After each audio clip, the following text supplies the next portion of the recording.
আসসালামু আলাইকুম। মেয়ে মানুষের কাছে শাসন দেখেছেন, শোষণ দেখেননি। সারা জীবন বাংলাদেশে নারী নির্যাতনের কেস হলো, কিন্তু পুরুষ নির্যাতনের কোনো কেস নেই। আপনারা বলেন তো, হাসিনা নারী হয়ে পুরুষ নির্যাতন কম করছে না বেশি করছে? কতক্ষণ কম করছে? হাসিনার স্বামী ওই যে ডক্টর ওয়াজের সাহেব, আর একটা ডাক্তার কি কিছুদিন আগে মারা গেল, জাফরুল ইসলাম। জাফরুল ইসলামের কাছে যায় বলছে, ভাই আমাকে একটা চাকরি দাও। জাফরুল ইসলাম হাসি আর কয়, তোমার বউ হলো প্রধানমন্ত্রী আর তুমি চাকরি খুঁজিচ্ছ? এত কান্দা কান্দিছে ভাই। জাফরুল কয়, ওর কান্দা দেখে আমি অস্থির হয়ে গেলাম। প্রধানমন্ত্রীর স্বামীও তুমি কান্দতেছো কে? বলে বলা যাবে না, বললি যেন তো। যে মেয়া তার স্বামীর শান্তি দিবার পারে নাই, সেই মেয়া কোনোদিন বাংলাদেশের মানুষকে শান্তি দিবার পারে না। ধরে কোন কথা ঠিক? যাই তার ঘরে শান্তি দেয় নাই, সে পরের লোকের কি করে শান্তি দিবি? স্বাধীনতার সময় ওর বাবা ছিল পাকিস্তানের লুকে, মানে গ্রেফতারের নামে লুকে, আর ওরা আসলো ভারতত। আর যেই দেশ স্বাধীন হচ্ছে শহীদ জিয়ার ঘোষণায়, তখন আশা কয় আমি জাতির পিতা, তুই জাতির পিতা। মুসলমানদের জাতির পিতা একজন, তিনি হলেন মিল্লাতা আবিকুম ইব্রাহিম হুয়া সাম্মাকুমুল মুসলিমিন। এখন চিন্তা করেন, যে ঘরে শান্তি দিবার পারে না, সে দুনিয়ার মানুষকে কেমনে শান্তি দিবে? বাজান গো, নারী নির্যাতনের কোনো আইন বাংলাদেশে নাই, অথচ প্রত্যেকটা বাড়িতেই কিন্তু নারীরাই পুরুষকে নির্যাতন করতেছে। ঠিক না বলে? স্বামী এসে নামাজ পড়ে যায়, বউ বলতেছে গো রাতের খাবার দাও। বউ বলতেছে ইন্নাল্লাহা মা সাবিরিন, ধৈর্যশীলদের সঙ্গে আল্লাহ থাকে। এত খাই খাই করো কেন? এখনই নামাজ পড়ে আসলে এখনই খাওয়া লাগবে কেন? আমি স্টার জলসা দেখতেছি, তুই বোঝো না? যাও ঘর যা, 8 ঘন্টা আরাম করো। স্বামী 8 ঘন্টা আরাম করতেছে। 8 ঘন্টা পরে খিদে লাগছে তো বলে, বিবি গো এখন খাবার দাও। বলে স্টার জলসা থেকে জি বাংলা পার হলেন, এখন খাবার দেওয়া যাবে না, আর 8 ঘন্টা ধৈর্য ধরো। প্রত্যেকটা বাড়িতে এরকম পুরুষ নির্যাতন আছে না নাই? জোরে গান আছে না নাই? যে মানুষকে আল্লাহ তাআলা অত্যন্ত মহব্বত করে সৃষ্টি করলেন, যেখানে মানুষের কথা আল্লাহ বলবেন তার আগে আল্লাহ 4টা শপথ করছেন। জোরে কোন কয়টা? সূরা 3 পড়ে দেখেন।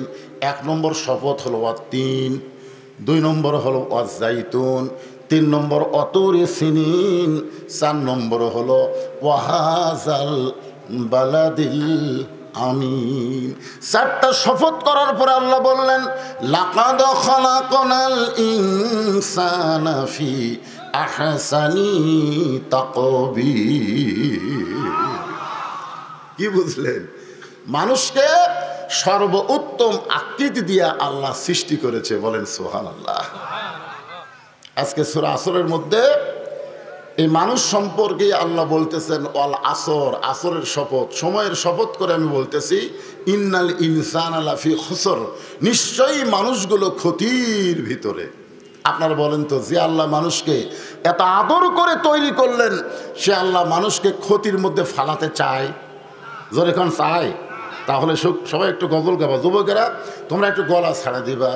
আদর করে মানুষ আল্লাহ বানায়া কেমনে দিবেন ক্ষতির মধ্যে ফেলিয়া। কত আদর করছে দেখছেন? আদম আলাইহিস সালামকে আল্লাহ তৈরি করার পরে কি বললেন? রে ফেরেশতারা, যদি দেখবার চাও এক নজর দেখে যাও। সমস্ত ফেরেশতা হযরত আদমকে দেখার জন্য ভিড় করলেন। ফেরেশতাদের সংখ্যা কম না বেশি? কত বেশি? এখানে যত মানুষ আমরা বসে আছি, আমাদের সকলের সঙ্গে 2টা করে আছে না নাই? তাহলে বোঝা গেল আমরা যা আছি আপাতত আমাদের কাছের ফেরেশতার হিসাবে আমাদের ডবল। তারপরে এই যে সামিয়ানা দেখতেছেন, এই সামিয়ানার উপর থেকে আসমান পর্যন্ত লক্ষ লক্ষ ফেরেশতা সারিবদ্ধভাবে দাঁড়ায় আছে। ততক্ষণ পর্যন্ত ফেরেশতারা থাকবে যতক্ষণ আজকের মাহফিলের মোনাজাত না হবে। তাহলে ফেরেশতাদের সংখ্যা কম না বেশি? হায় হায়, কোটি কোটি ফেরেশতা আদমকে দেখার জন্য ভিড় করলেন। এত ফেরেশতার ভিড়, খালি একজনের কাঁধের উপর আর একজন লাফ দেওয়াটি শুধু আদমকে দেখার জন্যে। আল্লাহ বললেন, ফেরেশতা এইভাবে আদমকে দেখা যাবে না, আদিমকে দেখতে গেলে তোমাদেরকে তাওয়াফ করা লাগবে। ঘুরে ঘুরে আমার আদমকে তাকায়া দেখো, জোরে করে সুবহানাল্লাহ। সমস্ত ফেরেশতা ঘুরে ঘুরে যখন আদমকে দেখা শেষ করলেন, এমন সময় আল্লাহ বলেন, ফেরেশতা আমার আদমকে তোমাদের কেমন লাগে? ফেরেশতা বলতেছে, আল্লাহ আপনার মতোই লাগতেছে। জোরে করে সুবহানাল্লাহ। আপনার মতোই লাগতেছে, কারণ আল্লাহ নিজের সুরতে আদমকে তৈরি করেছে। নিজের সুরতে মানে নিজের চেহারায় না, নিজে পছন্দ করে আদমকে তৈরি করেছে। জোরে কারণ সুবহানাল্লাহ। আল্লাহ বললেন, ফেরেশতা সেজদা করবা কাকে? বলে আপনাকে। বলে এই মুহূর্তে ঘোষণা হলো, উসজুদু লি আদামা, আদমকে সেজদা করো। সমস্ত ফেরেশতা আদমকে সেজদা করবেন, কারণ হুকুম করছেন কে? আরো জোরে বলেন। কিন্তু ফেরেশতার মধ্যে একজন, ওই কিন্তু ফেরেশতা না, আজাজিল কিন্তু ফেরেশতা না, নাম ঠিকই আছে, জিবরাইল, ইসরাফিল, মেকাইল, আজরাইল, আজাজিল। কি কন? দেখতে একই লাগতেছে না? কিন্তু আসলে কি আজাজিল ফেরেশতা? ওই জিনের ভিতরে একজন পড়ে পাওয়া সন্তান, কুড়ে পাওয়া সন্তানকে লালন পালন করে বড় করেছে ফেরেশতারা। এত ইবাদত করেছে, পৃথিবীর এমন কোনো জায়গা নাই যে জায়গায় শয়তানের সেজদা পড়েনি। আপনারা বলেন তো, যখন আজাদিল সেজদা করছে আল্লাহকে, তখন কি শয়তান ছিল? অনেক ফকিরেরা কয় না, সেজদা দেব কোন জায়গায়? সব জায়গায় শয়তান সেজদা দিছে। আপনারা কোন তো শয়তান সেজদা দিছে শয়তান হওয়ার আগে না পরে? পরে একটা সেজদাও দেয়নি। যারা আজকে সেজদার নামে এরকম মারিফতের গান গায়, তারা পুরোপুরি শয়তান। জোরে কোন কথা ঠিক কিনা? হ্যাঁ, ওয়াসজুদ ওয়াক্তারিব। আল্লাহ কোরআনে বলেছেন, সেজদার দ্বারাই বান্দা আল্লাহর নৈকট্য হাসিল করে। আর সেই নামাজের ব্যাপারে এই মারিফতের ভণ্ডরা কি বলে? আগে করো এমন আখেরের কাজ, ধ্যান যোগে হয় দিলের নামাজ, ও তোমার পাঞ্জে গানা নামাজ পড়া লাগবে না। কি নামাজ পড়া লাগবে? এরকম ভণ্ড আছে না নাই? জোরে করে আছে না নাই? আল্লাহর কোরআন দিয়ে যেদিন বাংলাদেশ চলবে, বাংলার জমিনে তখন কোনো ভণ্ড পাওয়া যাবে না। আমরা স্বাধীনতার পর থেকে বহু দেখলাম, আমি জন্মর পরে দেখলাম বাপের দেশ, যেরকম কিছুদিন আগে করেছিল আমার বাপের দেশ। জোরে খান কথা ঠিক কিনা? বাপের দেশ, আমার দেশ। স্বাধীনতার পরে দেখলাম বাবা চালালো, যাই চালাক, তখন খুব একটা বুঝিনি, ছোট ছিলাম তো। ৭৫-এর স্পট পরিবর্তন হওয়ার পরে আমরা দেখলাম শহীদ জিয়ার শাসন। ঠিক কিনা বলে? আজকে যে বিএনপি ভাইরা বিএনপি করতেছে, তারা শহীদ জিয়ার আদর্শ যদি গ্রহণ করে, শহীদ জি একজন খাঁটি মুসলমান ছিলেন। সংবিধানে যখন বিসমিল্লাহ ছিল না, শহীদ জিয়াই বিসমিল্লাহ শুরু করেছে। তোর কোন কথা ঠিক কিনা? কিন্তু এখন ফখরুলের বিএনপি হয়ে গেছে, তো সমস্যা পড়ে গেছে। যখন ইঞ্জিনিয়ার মাহমুদের নাম শুনছেন, চিরাঙ্গের এক নেতা, যখন সালাউদ্দিন কাদের চৌধুরীর সন্তান হুম্মাম কাদের চৌধুরী হাজার হাজার বিএনপির সামনে হঠাৎ বলল, নারায়ে তাকবীর, তখন সামনের বিএনপি কর্মীরা, আর বিএনপির কথা মনে আছে, নারায়ে তাকবীর শুনলে বিএনপি মনে থাকবি? আল্লাহ আকবার যেই মেরা দিছে, সাংবাদিক ইঞ্জিনিয়ার মাহমুদের কাছে গিয়ে বলতেছে, ভাই খবর কি? বলে, এটা তো হামাকের তকবীর না, এটাকে হামাকের দলের না। দেখছেন কি বলতেছে? এটা আমাকে দলের না। আরে বিজ্জাত, তুই জন্ম নেওয়ার সঙ্গে সঙ্গে তোর ডান কানে আজান, বাম কানে আকামত দেওয়া হয়েছে। তোর কোন কথা ঠিক কি না? মরার সঙ্গে সঙ্গে তোর লাশ সামনে নিয়ে ইমাম সাহেব জানাজায় আল্লাহ আকবার বলে শুরু করবে। আর আল্লাহ আকবার আমাকে রে না, এটা কোন দলের? এই জন্য বাংলাদেশের বড় বড় দল আওয়ামী লীগ, বিএনপি, এরা দেখবেন ভুলেও আল্লাহ আকবার কবার চায় না। ধরে কোন ঠিক কিনা? ওরা কি দিয়ে মিছিল শুরু করে দেখছেন? ওরকে মিছিল শুরু করে দেখছেন? আওয়ামী লীগের আমরা কি দেখছি? জয় বাংলা, আর আমরা মুসলমান বলবো নারে তাকবীর। আল্লাহর বান্দার একটু মনোযোগ দিবেন। মুসলমান যারা হব সমস্ত মুসলমান এই তাকবীর দেব, এখানে কোনো দলের কথা বলবো না। দলের দিকে খেয়াল করলে ঈমান থাকবে না। দল বড় না আল্লাহ বড়? মাশাআল্লাহ। এই দিকে খেয়াল করে যখন তাকবীর দেওয়া লাগে আল্লাহু আকবার বলবেন, শয়তান বেজার হয়। এটা এমন একটা ইবাদত যে শয়তান আল্লাহু আকবার শুনে খুব জোরে হলে এত জোরে দৌড় দেয়, রাসূল বলেছেন ওর পিছন দিক দিয়ে বাতাস বের হয়, বাতাস। তাহলে কি জিনিস এইটা বোঝেন? শয়তান তাড়ানোর 1 নম্বর অস্ত্র হলো তাকবীর। 1 নম্বর অস্ত্রের নাম কি? তাকবীর। ফিলিস্তিনের মুসলমানেরা তাকবীর দিয়ে ইসরায়েলের সৈন্যের দিকে পাথর নিক্ষেপ করে। জোরে কোন কথা ঠিক? আল্লাহ ফেরেশতারা বলে, আল্লাহ তুমি ইচ্ছা করলে ছোট বাচ্চার পাথর অ্যাটম বানায় ইসরায়েলের ইহুদির গায়ে লাগাতে পারো। আল্লাহ বলে না, আমি মুসলমানের পাথর ইসরায়েলকে লাগাবো না, ইসরায়েলের গুলি দিয়ে মুসলমানকে ঝাঁঝরা করে দিব। দুনিয়া মুসলমানের জন্য না, এদের জন্য বহুদিন ধরে আমি জান্নাত সাজায় রাখছি। জোরে করে সুবহানাল্লাহ। দুনিয়া ছাড়বে আর জান্নাতে চলে আসবে।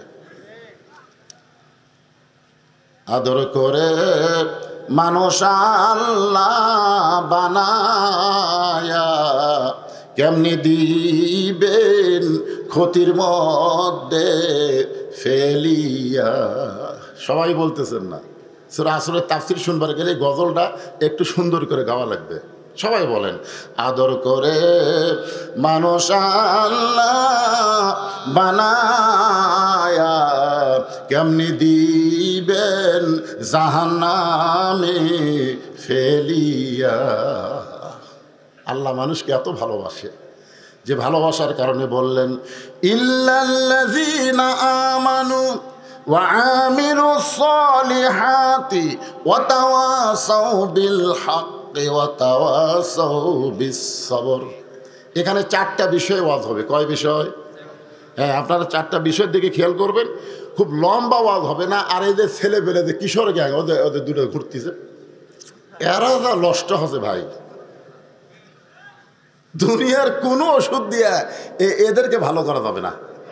বাপ মা যদি কিছু বলে চোখ লাটার মতন করে চায় থাকে, পিটন দিলেও এই শালারা লড়ে না। জোরে কোন কথা দিয়ে, আর এত বদমাইশ হয়ে গেছে। 2-4 জন বাপ মা আমার কাছে বলে, হুজুর এই বাচ্চাকে তো ভালো করার কোনো ওষুধ পাচ্ছি না। আমি বললাম, মা দোয়া করেন, সমস্ত যুবক কিশোরদের ভালো করার ওষুধের নাম হলো আল্লাহর কোরআন। জোরে কোন কথা ঠিক? আল্লাহর কোরআন দিয়ে যেদিন বাংলাদেশ চলবে, এইরকম ঘোরাঘুরির কোনো সুযোগ থাকবে না। এশার নামাজের পরে ঘুমায় যাও, যাদের লেখাপড়া আছে লেখাপড়া করো, রাস্তাঘাটে ঘোরার কোনো সুযোগ নেই। আল্লাহ রাসূল বলেছেন এশার পরে ঘুমায় যাবা, কারণ ফজরের জামাত তোমাদেরকে আদায় করা লাগবে। খালি ঘরে কোরআনের মাহফিল এসে বসে না, ঘুরতেছে কি। ও যে আমরা একটা গান শুনছিলাম অনেক আগে, চাবি মাইরা দিছে সাইরা জনম ভরা ঘুরিতাছে, মন আমার দেহ ঘড়ি সুন্দর করে বানাইছে কোন কারিগরে। শোনেননি গানগুলো? শোনেননি? গানের যা কঠিন অর্থ ভাই। চাবি মাইরা দিছে সাইরা জনম ভরা ঘুরিতাছে, এ ঘোরাও কিন্তু একদিন বন্ধ হবে, হবে না ভাইজান? এখানে 4টা বিষয় সম্পর্কে আলোচনা করা হবে।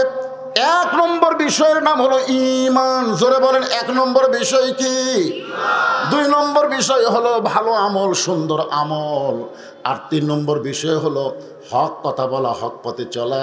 আর 4 নম্বর বিষয় হলো হক পথে চলতে গিয়ে বলতে গিয়ে যত বিপদ আপদ আসবে, ওই বিপদের মধ্যে ধৈর্য ধারণের শিক্ষা নিতে হবে।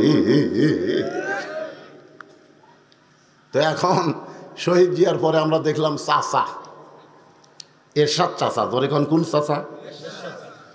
বর্তমান জাতীয় পার্টির অবস্থা খুবই খারাপ।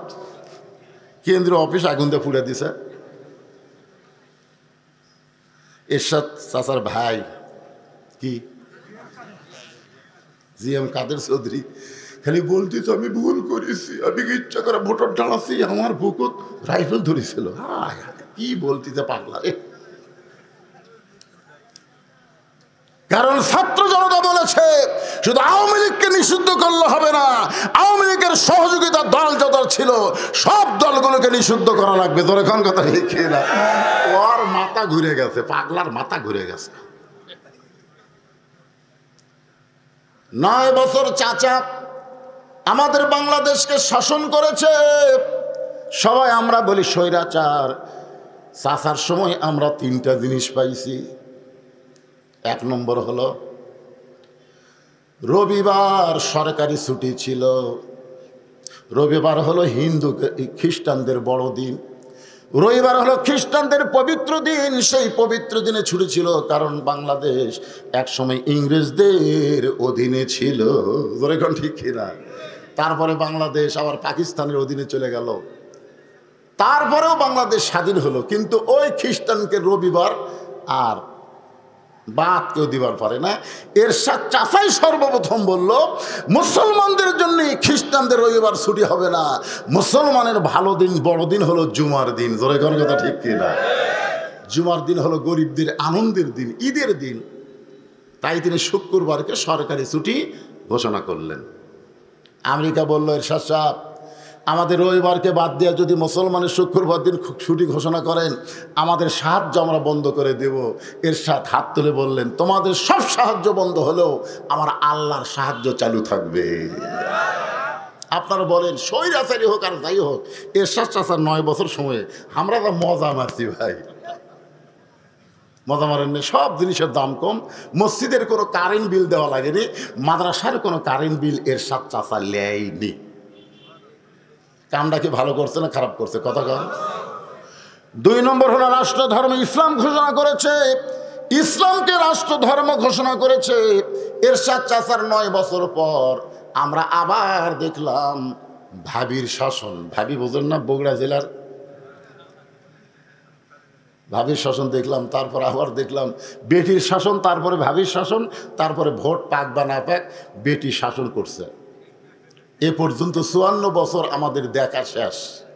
আর সূরা আসরের মাধ্যমে আমরা দেখতে চাই আগামীতে আল্লাহর কোরআনের বাংলা। আপনাকে মন কি দেখবার চায় না? খালি ওয়াজ শুনবার মন চায়। কোরআনের ওয়াজ শুনতে আবু জেহেলও শুনছে। তো আবু জেহেলের মতন এত ভালো শ্রোতা আপনারা হবার পারেননি। তো আপনাকে বসবার না দিলে আপনার আসেন না। আর আবু জেহেল বসার চান্স আছে? নবীর সামনে বসে কোনো আবু জেহেল কোরআন তেলাওয়াত শুনছে? চোরের মতন পিছন দিক থেকে শোনা লাগছে। তো সারা জীবন তো শোনার জন্য আল্লাহ কোরআন দেয় নাই, এই কোরআনকে বাস্তব জীবনে গ্রহণ করার জন্য দিয়েছে। জোরে কোন ঠিক কি না? 1 নম্বর হলো ইমান। ইমান যদি ঠিক না থাকে আপনি যত আমল করেন আল্লাহর দরবারে কবুল হবে? হবে? হবে না। কারণ ইমানটাই আসল। ইমান ছাড়া 3 জন ভালো মানুষকে আমরা পাইছি ইতিহাসে। ইমান ছাড়া। কি ছাড়া? তারা খুবই ভালো মানুষ কিন্তু ইমান নাই। 1 নম্বর ভালো মানুষ হলো নবীর চাচা আবু তালেব। আবু তালেবের মতন ভালো মানুষ কেউ ছিল না। শিশুকালে মরে গেছে মা, গর্ভে থাকতে মরছে পিতা, নবী চোখে দেখলেন না। কে করিবে লালন পালন, কে দিবে সান্ত্বনা, এই দুনিয়ার এতিম নবী ছিলেন একজনা। আপনারা বলেন তো আমাদের নবী কেমন এতিম ছিলেন? সেই নবীরে বাবার দরদ দিয়ে যিনি লালন পালন করেছেন, সে আবু তালেবের মতন ভালো মানুষ কেউ ছিল না। কিন্তু ইমান না থাকার কারণে আল্লাহ তাকে জাহান্নাম দিবে। 2 নম্বর ভালো মানুষ হলো দাতা হাতেম তাই। যখন মানুষ বেশি দান করে তখন কি কয়? হাতেম তাইয়ের মতন দান করতেছে। মানে হাতেম তাই এত দান করেছে কিন্তু বেঈমান হওয়ার কারণে আল্লাহ তাকে জাহান্নাম দিবে। 3 নম্বর হলো বাদশাহ নওশেরওয়ান, ন্যায় পরায়ণ শাসক ছিল কিন্তু বেঈমান হওয়ার কারণে সে জাহান্নামী হয়ে গেল। এখান থেকে বোঝা গেল আমল যতই ভালো হোক ইমান যদি না থাকে একটা আমলও আল্লাহর দরবারে কবুল হবে। আমার কথা কি সবাই বুঝবার পারতেছেন?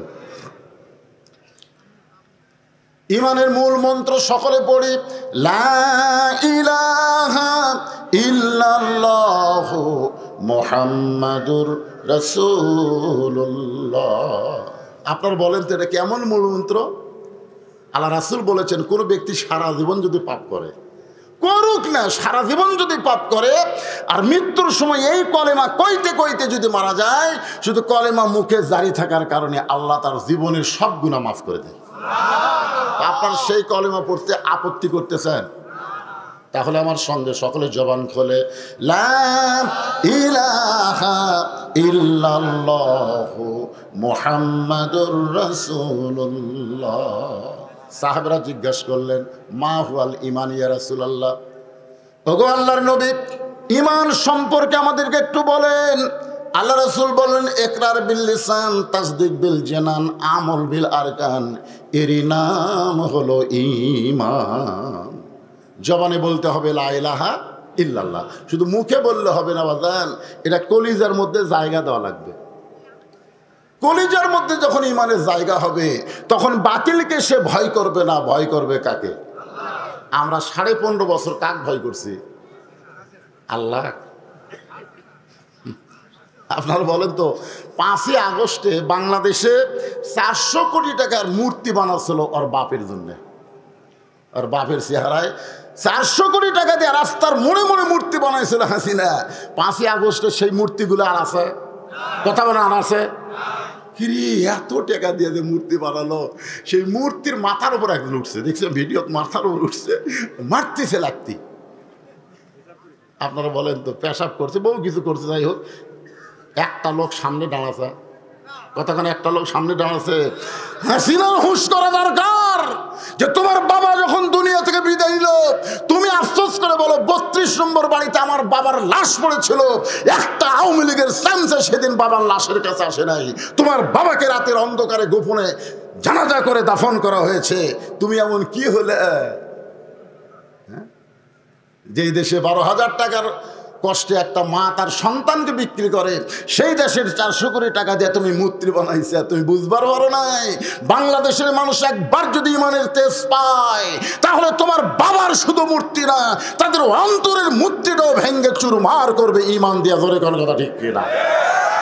আমাদের ঈমানের মধ্যে এতদিন দুটা ছিল, আল্লাহ হাসিনা, আল্লাহ হাসিনা। তা আল্লাহ তো দেখা যায় না, হাসিনার লোকজন দেখা যায়, আল্লাহর ফেরেশতা দেখা যায়? এটা হাসিনার ফেরেশতা। ওই যে আপনাকে বড়াইগ্রাম থানা,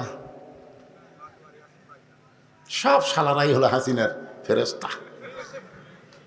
ওই হাসিনার ফেরেশতারাই তো আমাকে এখানে অনুমতি দেয়নি। কথা ঠিক না? ফেরেশতারা, হাসিনার ফেরেশতা। হাসিনার একজন নবী আছে, তার নাম হলো কাউয়া কাদের। ধরে কোন নাম কি? ওরে শালা রে,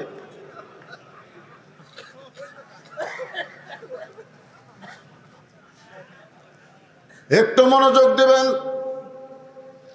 যে নিজে সাহস করে বলেছে আমার দেশ আমার বাপের দেশ, আমার দেশ আমার বাপের দেশ, আমার দেশ, তার মানে কি বুঝতেছেন? আমাদের কারো দেশ না, দেশ হলো ওর বাপের। ঠিক কিনা বলেন? তো বাপের দেশে মূর্তির উপর চড়ে পেশাব করে কেন? একটু মনোযোগ দিয়ে শুনবেন। কলিজার মধ্যে ঈমান যখন ঢুকে যাবে, ওই মানুষটা কেমন তার আমল হবে, কেমন তার চাল চরিত্র হবে, যার প্রমাণ হলো ইসলামী আন্দোলনের সৈনিক যাদেরকে ফাঁসির কাস্টে অন্যায়ভাবে হত্যা করা হয়েছে, ফাঁসির কাস্টে যাদেরকে হত্যা করা হয়েছে। আপনাদের পাশের জেলায় পাবনা, এর নামও তো পাবনা, এর নাম কি? আরে আপনার জেলা নাটোর হলো, গ্রামের নাম কি? পাবনা। এই পাবনারে একজন মতিউর রহমান নিজামী, নাম শুনছেন? নাম শুনছেন? জামাত ইসলামের সাবেক আমির। ওনাকে যখন ফাঁসির কাস্টে দেওয়া হবে তার আগে উকিল বলেছিলেন আপনি একটা দলের প্রধান, আপনি যদি রাষ্ট্রপতির কাছে বাঁচার দরখাস্ত লেখেন, রাষ্ট্রপতি দয়া করে আপনার ফাঁসির দণ্ড মওকুফও করতে পারে। নিজামী সাহেব মুচকি মুচকি হাসলেন। উকিল বলে হাসেন কেন? বলে হাসার কারণ হলো তোমার কথা শুনে তুমি আমাকে রাষ্ট্রপতির কাছে বাঁচার দরখাস্ত লিখতে বলতেছো, কিন্তু আমার ঈমান বলতেছে এ পর্যন্ত বাংলাদেশে 3টা রাষ্ট্রপতি ক্ষমতা থাকা অবস্থায় মরছে। ক্ষমতা থাকা অবস্থায় কয়জন মরছে? একটা হলো বঙ্গবন্ধু শেখ মুজিবুর রহমান, একটা জিয়াউর রহমান, একটা জিল্লুর রহমান। যারা ক্ষমতা থাকতেই মরে যায় তাদের কাছে কোনো ইমানদার প্রাণ ভিক্ষা চায় না। প্রাণ দেওয়ার মালিক যিনি, প্রাণ নেওয়ারও মালিক তিনি। ধরে কোন কথা ঠিক না? উকিল বলতেছে তাহলে আপনার ফাঁসি হলে আল্লাহ পাক আপনারে কেমনে বাঁচাবে? মতিউর রহমান নিজামী চোখের পানি নিয়ে বলতেছে, তুমি বলতেছো আমার ফাঁসি হবে, কিন্তু আমার ঈমান বলতেছে আমার মৃত্যু হবে না। উকিল কয় এরা পাগল নাকি? আল্লাহর কোরআন যার কাছে আছে সেই পর্যন্ত ইমানদার হয়ে বলতে পারে আল্লাহ রাস্তায় যাদেরকে অন্যায়ভাবে হত্যা করা হয়, আল্লাহ বলেছেন ওয়ালা তাকুলু লিমা ইউকতালু ফি সাবিলিল্লাহি আমওয়াতুন বাল আহইয়া। আল্লাহ রাস্তায় যাদেরকে অন্যায়ভাবে হত্যা করা হয় তোমরা তাদেরকে মৃত্যু বলো না, আমি আল্লাহই বলতেছি তারা চির অমর। বহু লোকের নাম আমার এলাকায় মতিউর রহমান বাচ্চা হলে আমাকে বলে হুজুর সন্তানের নাম রাখবো, আমি বললাম মতিউর রহমান। আলহামদুলিল্লাহ। কিছুদিন আগে একজন মেয়ে হয়েছে, মেয়ের নাম রাখবো হুজুর, আমি বললাম হাসিনা। নাউজুবিল্লাহ। আমি হাসিনা করতে 3 বার নাউজুবিল্লাহ কথা। হুজুর খবরদার ওই শালীর নাম দান কর।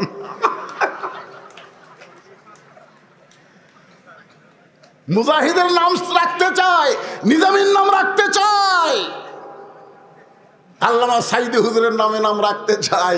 হাসিনা শুলে 3 বার নাউজুবিল্লাহ কয়। হাই রে হাসিনা।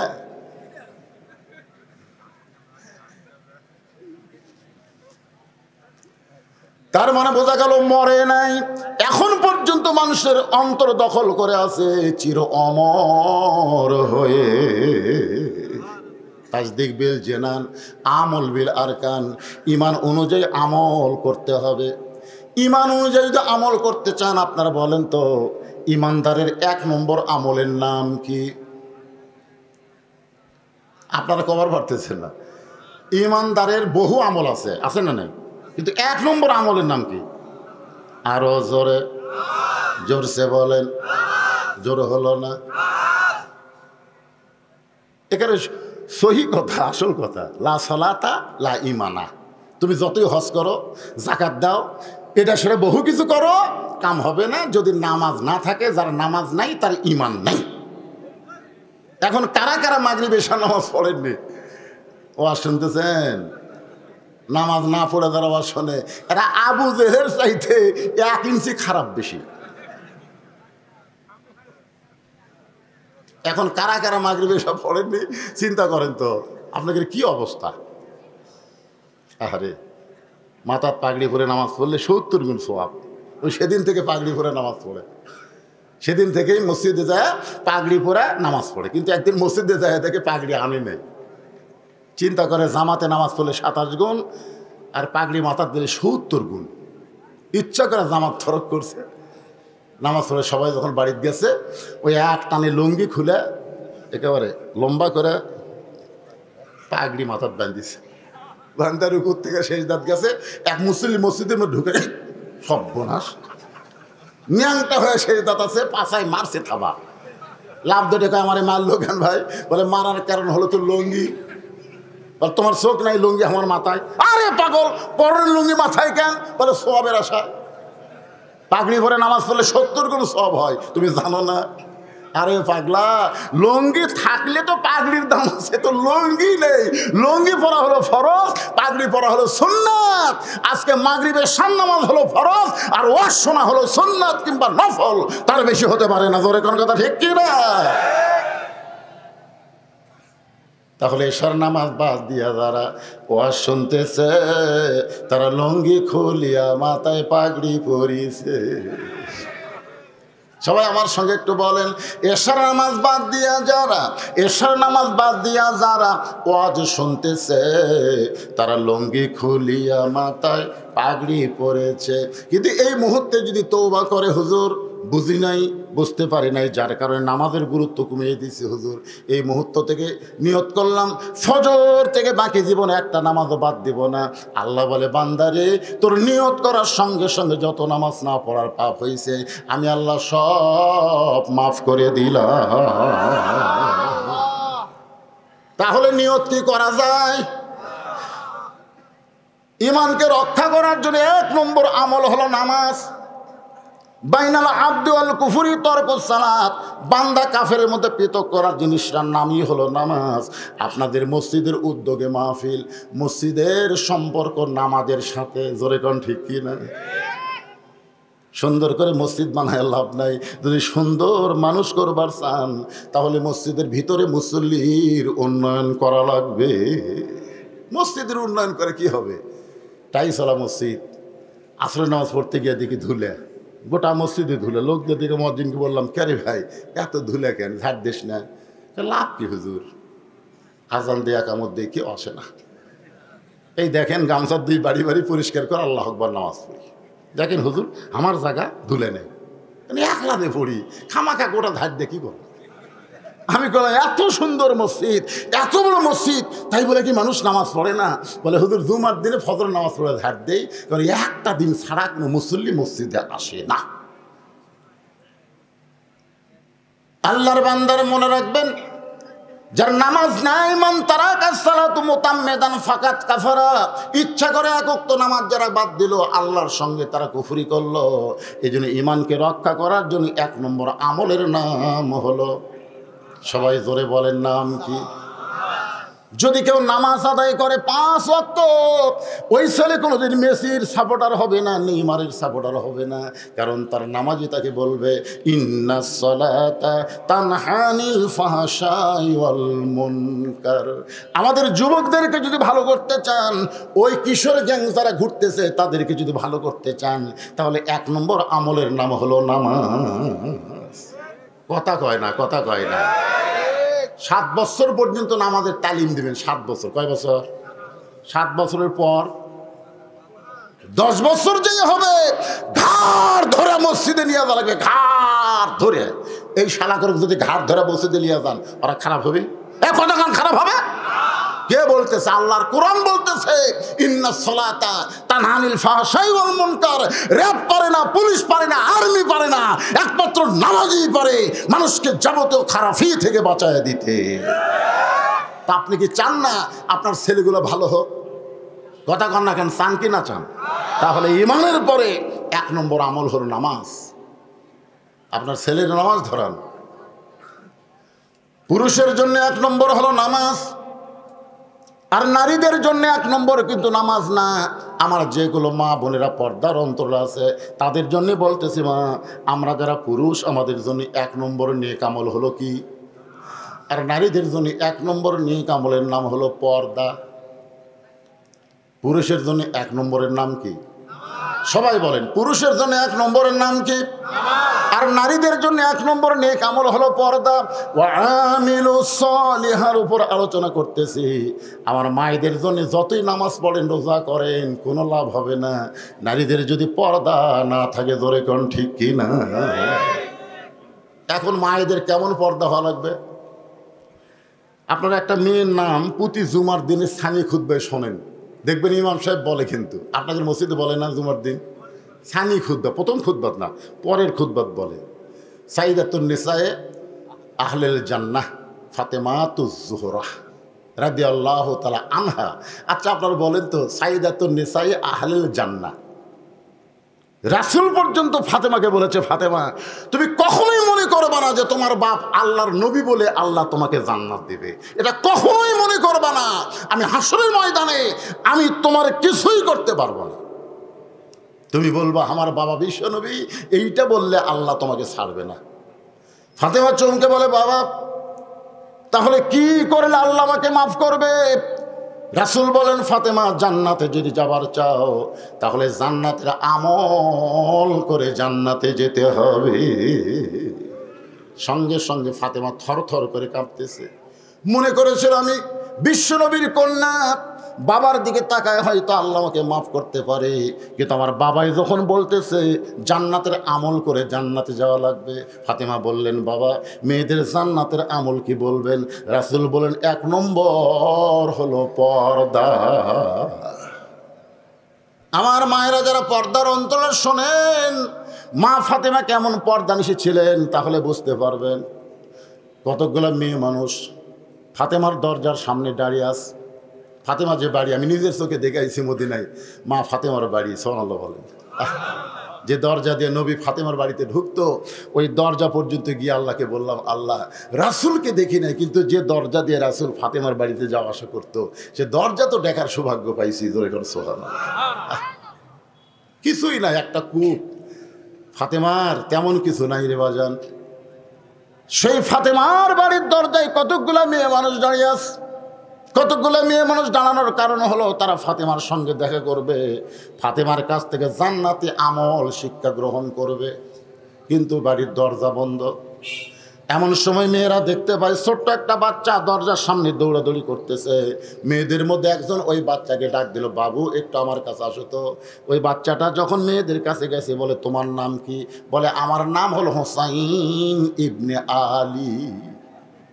যেই বলছে আমার নাম হলো হোসাইন ইবনে আলী, সঙ্গে সঙ্গে মেয়েরা বুঝবার পারছে আলীর বেটা হইলে এটা ফাতেমার সন্তান হবে। সুবহানাল্লাহ।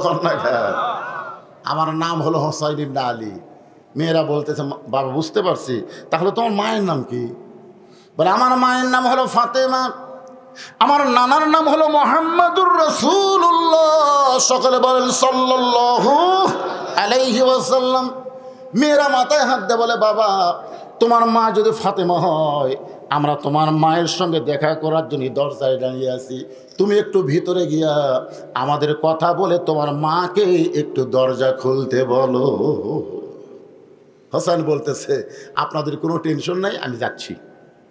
এই কথা বলে খেলাধুলা বন্ধ করে হোসেন মায়ের কাছে যাওয়ার জন্য যখন বাড়ির মধ্যে ঢুকছে, বাড়ির মধ্যে ঢুকে একটা ঘর অতিক্রম করে তারপরে মায়ের ঘরে যাইতে হবে। কারণ ফাতেমা যেই ঘরে থাকে সেই ঘরকে বলা হয় অন্দরমহল। ধরে বলেন কি মহল? অন্দরমহল বোঝেন? ইমাম গাজ্জালি বলেছেন প্রত্যেকটা মেয়েদেরকে অন্দরমহলে রাখতে হবে, প্রত্যেকটা মেয়েদেরকে অন্দরমহলে রাখতে হবে। ছাত্ররা বললেন, হুজুর অন্দরমহল মানে কি? ইমাম গাজ্জালি বলেন অন্দরমহল মানে হলো কবর।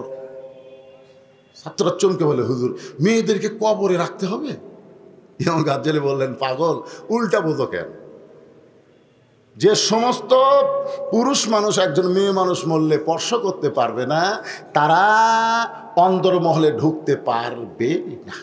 আচ্ছা, একটা মেয়ে মানুষ মারা গেলে যাই তাই ধরে তার লাশ কবরে নামাতে পারবে? যদি শালি মরে যায় আর দুলা ভাই যদি বলে আমার আদরের শালি মারা গেছে, আমি নিজের হাতে লাশটা কবরে নামাবো, আপনারা কি বলবেন? কথা কয় না, পারবে না মানে আপনারা তখন কি বলবেন? দুলা ভাই হয়ে শালির লাশ স্পর্শ করা হারাম। যেই কইছে দুলা ভাই হয়ে শালির লাশ স্পর্শ করা হারাম, দুলা ভাই সাইডে মুচকি মুচকি হাসতেছে। একজন বলে, হাসিস কেন? বলে হাসার কারণ বাঁচিয়া থাকতে কত ধরছি, আমি না ধরলে আমার শালি আমার হাত ধরছে।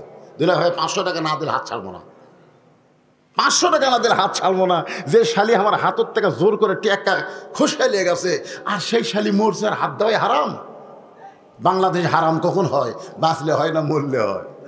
সবাই বলতেছে এটা এমন একটা ইসলামী দেশ যেই দেশে বাঁচতে হারাম না হলেও মরলে হারাম হয়। আপনারা বলেন তো, মরার পরে হারাম করে লাভ আছে? মরার পরে 5 কাপড় দিয়ে লাভ হবে? মরার পরে খাটনি ঢাকে কোনো লাভ হবে না, জীবিত অবস্থায় যদি পর্দা না করে। জোরে কোন কথা ঠিক? একটা মেয়ে মানুষ মারা গেলে তার লাশটা যেমন কবরে যারা তারা নামাবার পারবে না, যে মানুষরা মেয়েদের লাশ স্পর্শ করতে পারবে না, ওই পুরুষেরা মেয়েদের ঘরের মধ্যেও ঢুকতে পারবে। এখন একটা ঘর অতিক্রম করে হোসেনকে তার মায়ের ঘরে যাইতে হবে। খেলাধুলা বাদ দিয়ে হোসেন যখন ঘরটা অতিক্রম করে মায়ের ঘরের দরজায়, ওই ঘরের মধ্যে হযরত আলী তখন আল্লাহর কোরআন তেলাওয়াত করতেছে। সুবহানাল্লাহ। হযরত আলী তখন কি করতেছে? আল্লাহর কোরআন তেলাওয়াত করতেছে। এমন সময় হোসেন মায়ের ঘরের দরজায়, ইন্নামাল মুমিনুনা আল্লাযীনা ইযা যুকিরাল্লাহু ওয়াজিলাত কুলুবুহুম ওয়া ইযা তুলিয়াত আলাইহিম আয়াতুহু জাদাতুহুম ঈমানাও ওয়া আলা রাব্বিহিম ইয়াতাওয়াক্কালুন। যেই হোসেন তার মায়ের ঘরের দরজায়, সঙ্গে সঙ্গে হযরত আলী কোরআন তেলাওয়াত বন্ধ করে বললেন, থাম। আমার কথা বুঝতে পারছেন? হযরত আলী কি তেলাওয়াত করতেছে? যেই হোসেন মায়ের ঘরের দরজায়, সঙ্গে সঙ্গে কোরআন তেলাওয়াত বন্ধ করে সন্তানকে বলেন, থাম। তার মানে বোঝা গেল আপনি যতই ইবাদত করেন আপনার সন্তানেরা কি করতেছে আপনাকে খেয়াল করার দরকার আছে না নাই? যেরকম আছে না? সবচাইতে উত্তম ইবাদত কি? আফজালুল জিকির তেলাওয়াতুল কোরআন। সবচাইতে বড় জিকির হলো কোরআন তেলাওয়াত করা। সেই জিকির কোরআন তেলাওয়াত বন্ধ করে বলতে থাম, কেরে বাইরে খেলাধুলা করতেছিলি, সে খেলাধুলা বাদ দিয়া মায়ের ঘরের দরজা কেন? খেলাধুলা কর যা, বাইরে থেকে দৌড়ে এসে মায়ের ঘরের দরজা।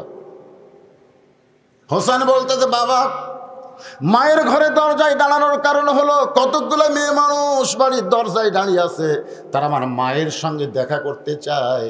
আমার মা তাদের জন্য দরজা খুলবে কিনা সেটা অনুমতি নেওয়ার জন্য আমি মায়ের ঘরে ঢুকতেছি। আলী বলতেছে এই জন্যই তো তোরে থামাইছি, এই জন্যই তোরে থামাইছি, কারণ এখন তোর বয়স কত?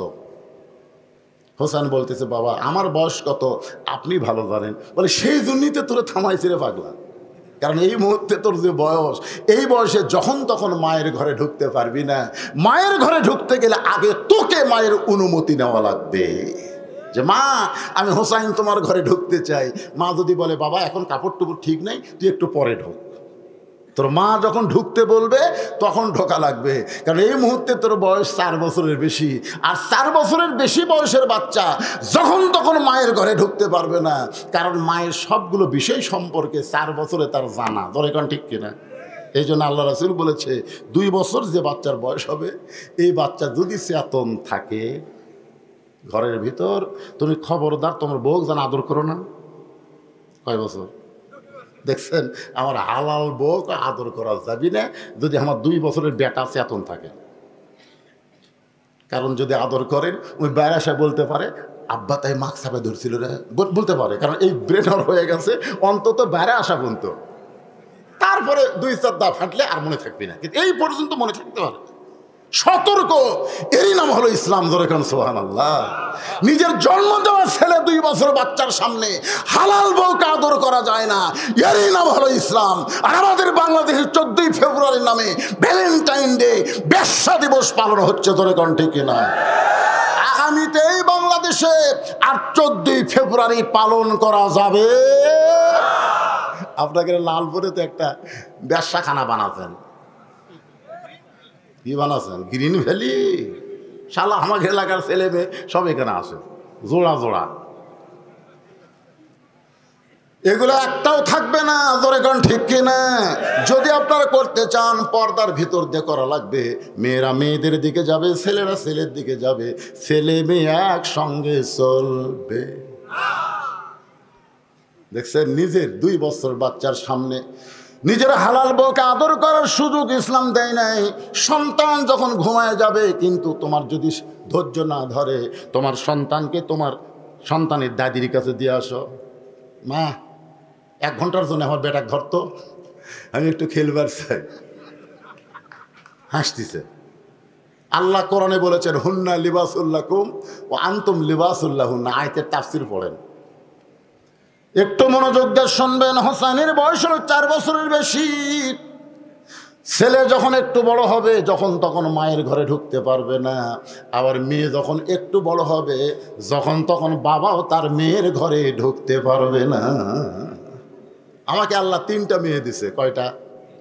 আমার প্রত্যেকটা মেয়েকে আমি দোলনা কিনে দেইনি। আমার মেয়েদের জন্য কোনো দোলনা নেই। আমি 3 বছর পর্যন্ত আমার মেয়েদেরকে আমি বুকের উপর ঘুমাইছি। 3 বছর।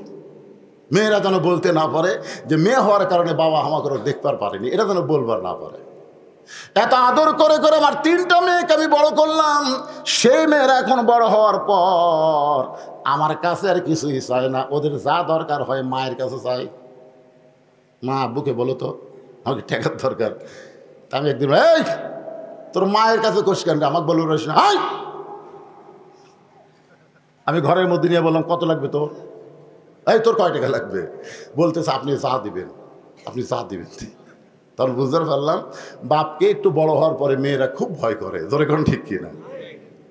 এত সম্মান করে, ভালোবাসে, গোপনে গোপনে বলবে মায়ের কাছে আব্বুর জন্য এইটা পাক করো মা। মেয়েরা বাপকে এত ভালোবাসে কিন্তু শরমে কিছুই বলতে চায় না। আল্লাহ রাসূলের ছেলে ছোট্ট অবস্থায় দুনিয়া থেকে বিদায় নেওয়ার পর নবীর 4টা মেয়ে ছিল। 4টা মেয়ের মধ্যে সবচাইতে গরিব হলো ফাতেমা। নবী আবার ফাতেমাকে সবচাইতে বেশি ভালোবাসতে। জোহরের নামাজের পরে ফাতেমার দরজায় রাসূল বলেন, ফাতেমা একটু দরজা খোল মা, আজকে 2 দিন ধরে তোর দেখি নাই, তোর একটু দেখে আমি যাবার চাই। ফাতেমা দরজায় এসে কান্দে। রাসূল বলে, কান্দো কেন ফাতেমা? বলে, কান্দার কারণ হলো বাবা, এখন আমি দরজা খুলতে পারবো না, মেহেরবানি করে আপনি চলে যান। আসরের নামাজের পর আল্লাহ নবী আবার ফাতেমার দরজায়, ও ফাতেমা দরজা খুলে দাও, তোমাকে না দেখে আমার বড় কষ্ট হয়। ফাতেমার দরজায় কান্দের, বলে, বাবা আপনি কি জানেন না আপনার ফাতেমা বড় হয়ে গেছে, যখন তখন আপনি বললেও আমি দরজা খুলতে পারি না। এমন একটা পোশাক ফাতেমার শরীরে আছে বাবা, ওপর দিকে টানলে নিচের দিকে বের হয়ে যায়, নিচে নামাইলে উপর আমি ঢাকতে পারি না। সঙ্গে সঙ্গে রাসূল জানলার কাছে গিয়ে বলেন, ফাতেমা আমার গায়ের চাদর তোকে দিলাম মা, এই চাদর পরে তুই আমার জন্য দরজা খুলে দে। নবীর গায়ের চাদর পরে ফাতেমা ঘোমটা দিয়ে যখন দরজা খুলে দেয়, রাসূল ফাতেমার মুখের দিকে তাকায় দেখে ফাতেমা চোখে নিচু সুরমা ব্যবহার করেছে। নবী খুশি হয়ে বললেন, ফাতেমা চোখের নিচে সুরমা দেওয়ার কারণে তো খুব ভালো লাগতেছে মা। ফাতেমা কান্দে এলো, বাবা চোখের নিচে সুরমা ব্যবহার করিনি, না খেয়ে থাকার কারণে আমার চোখের নিচে কালিমা পড়ে গিয়েছে।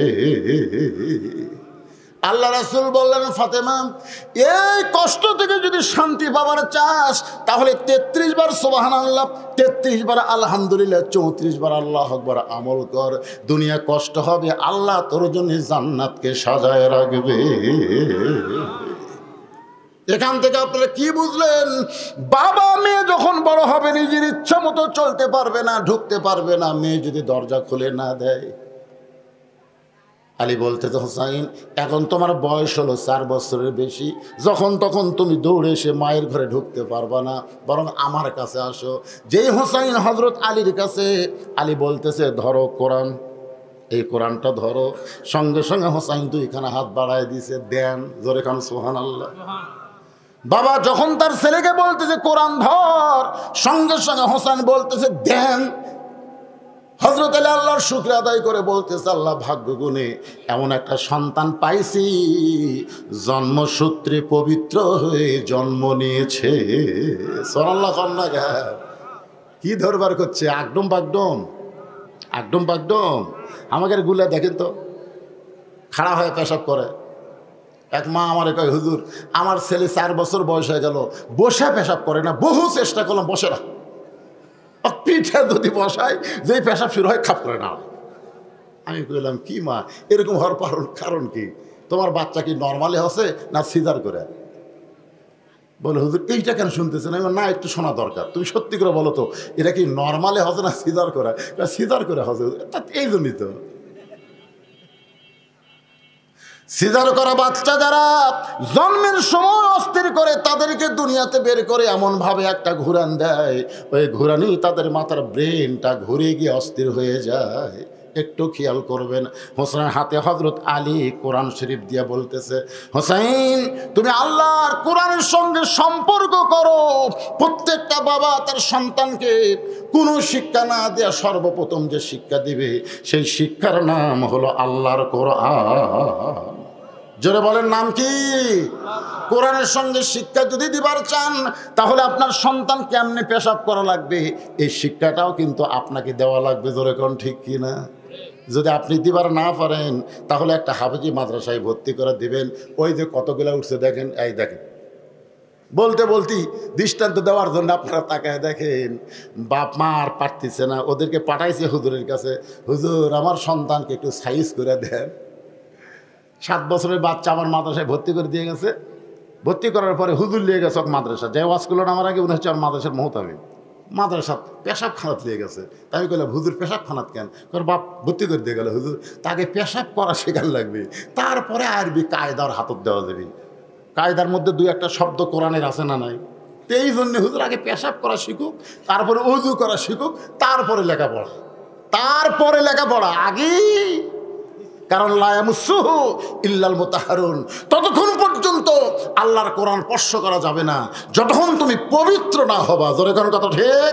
তাহলে আপনার বাচ্চাকে, মাসুম বাচ্চাকে আপনি পবিত্র হওয়ার শিক্ষা দেন, ওই বাচ্চা কোনোদিন মেসির ভক্ত হবে না, নেইমারের ভক্ত হবে না, ভক্ত হবে হাসান হোসাইনের। জোরে কোন কথা ঠিক কিনা?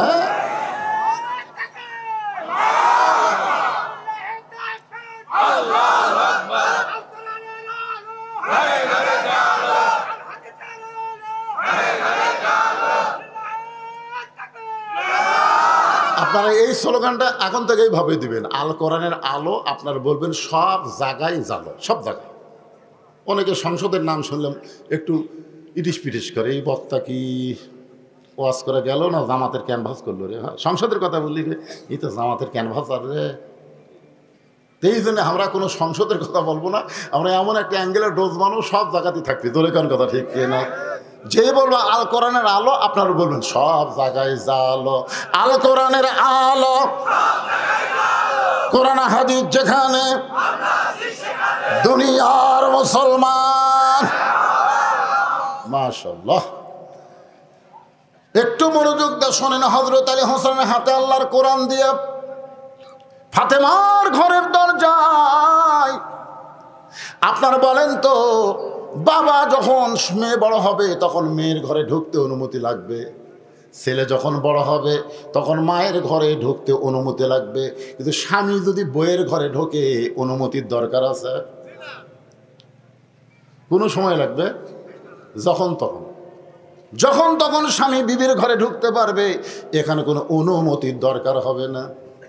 হযরত আলী আস্তে করে ফাতেমার অন্দর মহলের দরজা খুলে ভিতর দিকে লক্ষ্য করে দেখতে পায় ফাতেমা ডান হাতে আল্লাহর কোরআন আর বাম হাতে জাতা ঘুরায়। এভাবে ডান হাতে আল্লাহর কোরআন, ডান হাতে আল্লাহর কোরআন আর বাম হাতে এভাবে জাতা ঘুরাইতেছে। এ দৃশ্য দেখার পর হযরত আলী মনে মনে বলতেছে, আল্লাহ, দুনিয়াতে গরিব হলে কি হবে, আমার ঘরটা আল্লাহর জান্নাত হয়ে গেছে। সোনারা বলেন না কেন? ঘরের মধ্যে ঢুকে দেখতেছে বউ আল্লাহর কোরআন তেলাওয়াত করতেছে। কোরআন তেলাওয়াত করতে গিয়ে দুনিয়ার কাজ কাম সে বাদ দেয় নাই, ডান হাতের মধ্যে কোরআন নিয়ে তেলাওয়াত করে আর বাম হাতে এভাবে জাতা ঘুরাইতেছে। এই ডিজিটাল যুগের ছেলেরা জাতা বোঝো? এটা আপনারা বোঝেন না? ও আপনারা বোঝেন, এই এখনকার ছেলেরা তো বুঝবি না। কি কষ্ট করে আগেকার মানুষেরা জীবন যাপন করেছে, এখনকার ছেলেরা তো এগুলো চিন্তাই করতে পারবে না। আপনাকে রে এখান থেকে বনপাড়া যাইতে অটো ভ্যান লাগে, ভ্যান লাগে। আগেকার এই গ্রামের পাবনা পাড়ার লোকেরা ভ্যান খুঁজিছে, কোনো দিকে তাকাইনি রে। এ ভ্যান আছে, এ ভুটভুটি আছে, একদিকেও তাকাইনি। আল্লাহর উপর তাওয়াক্কুল করে পায়ে হাঁটা ঘাটালিছে। তোর এখন কথা ঠিক কিনা?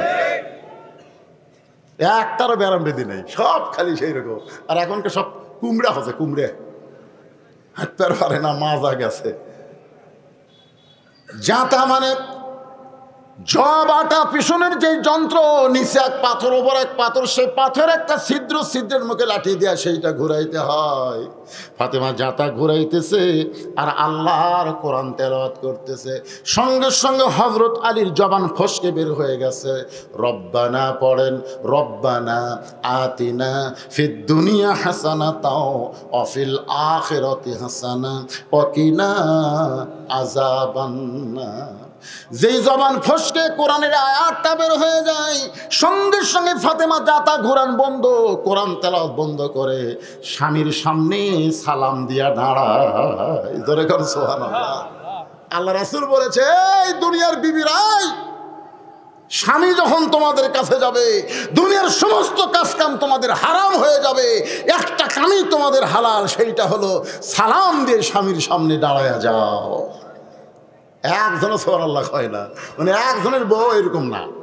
সুবহানাল্লাহ আজকে কবি কি,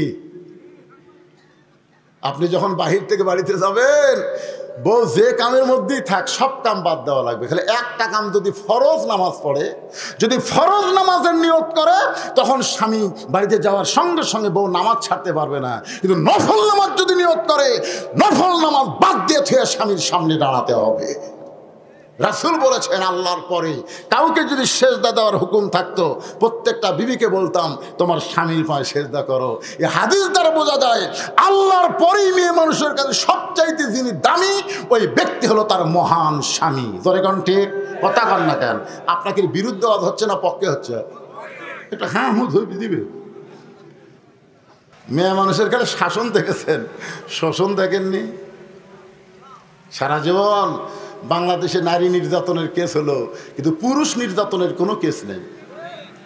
আপনারা বলেন তো হাসিনা নারী হয়ে পুরুষ নির্যাতন কম করছে না বেশি করছে? কথা কম করছে।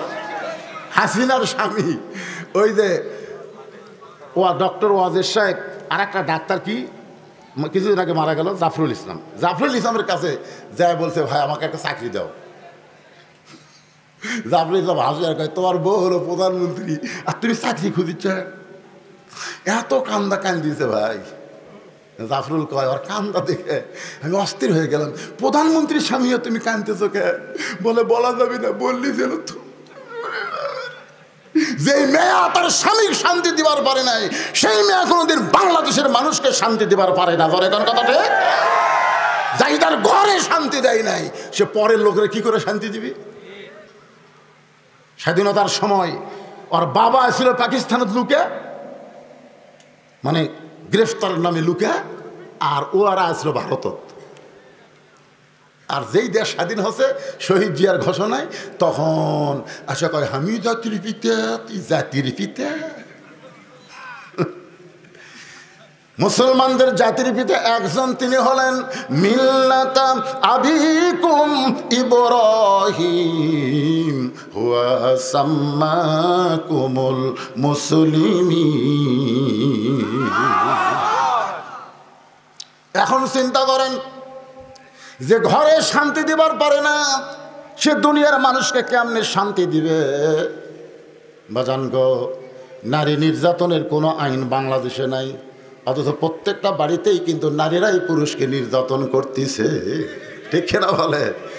স্বামী এসে নামাজ পড়ে যায়, বউ বলতেছে কে গো রাতের খাবার দাও, বউ বলতেছে ইন্নাল্লাহা মাস সাবিরিন, ধৈর্যশীলদের সঙ্গে আল্লাহ থাকে। এত খাই খাই করো কেন? এখনই নামাজ পড়ে আসলে এখনই খাওয়া লাগবে কেন? আমি স্টার জলসা দেখতেছি, তুই বোঝো না? যাও ঘর যা, 8 ঘন্টা আরাম করো। স্বামী 8 ঘন্টা আরাম করতেছে, 8 ঘন্টা পরে খিদে লাগছে তো বলে বিবি গো এখন খাবার দাও।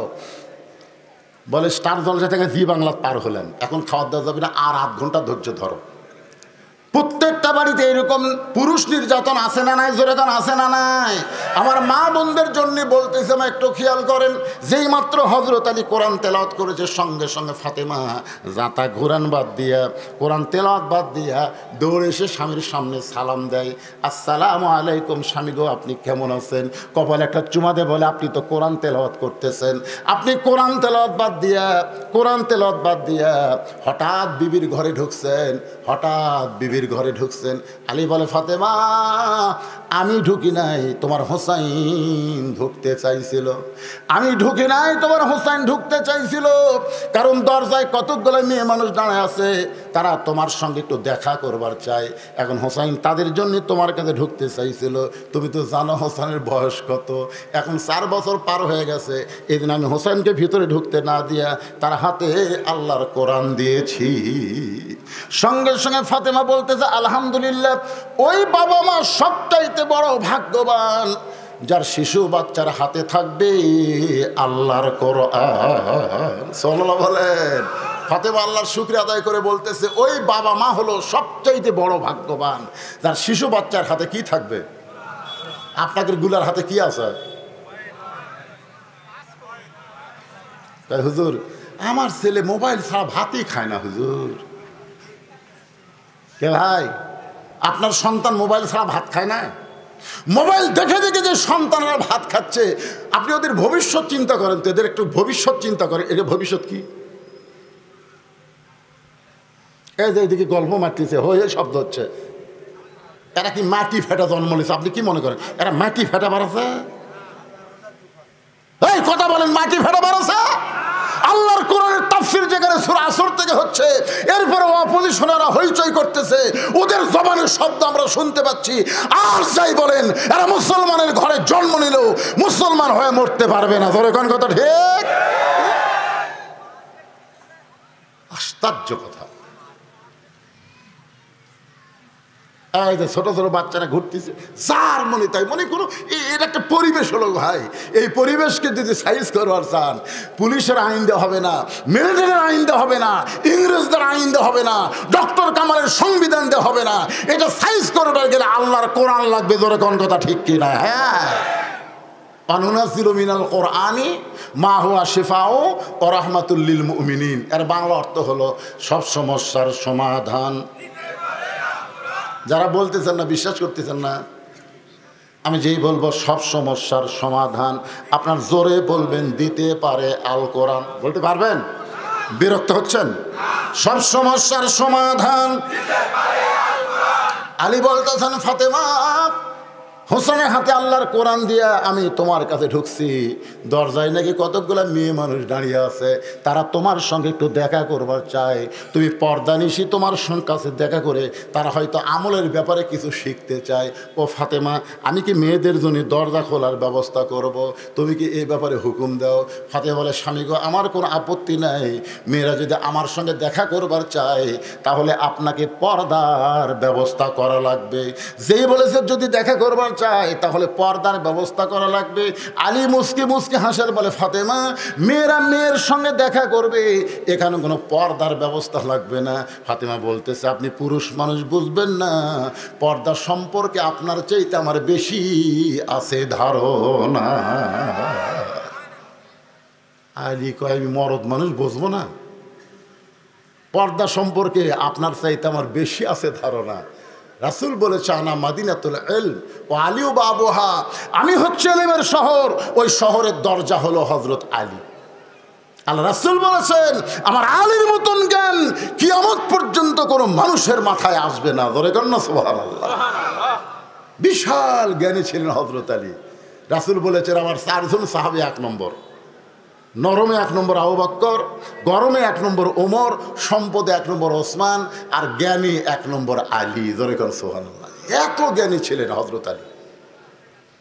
আর সেই জ্ঞানীর সামনে আমরা না হয় মূর্খ, আমাদের বউটো এখন অনেক কিছু শিখছে, কিন্তু আলী কি মূর্খ?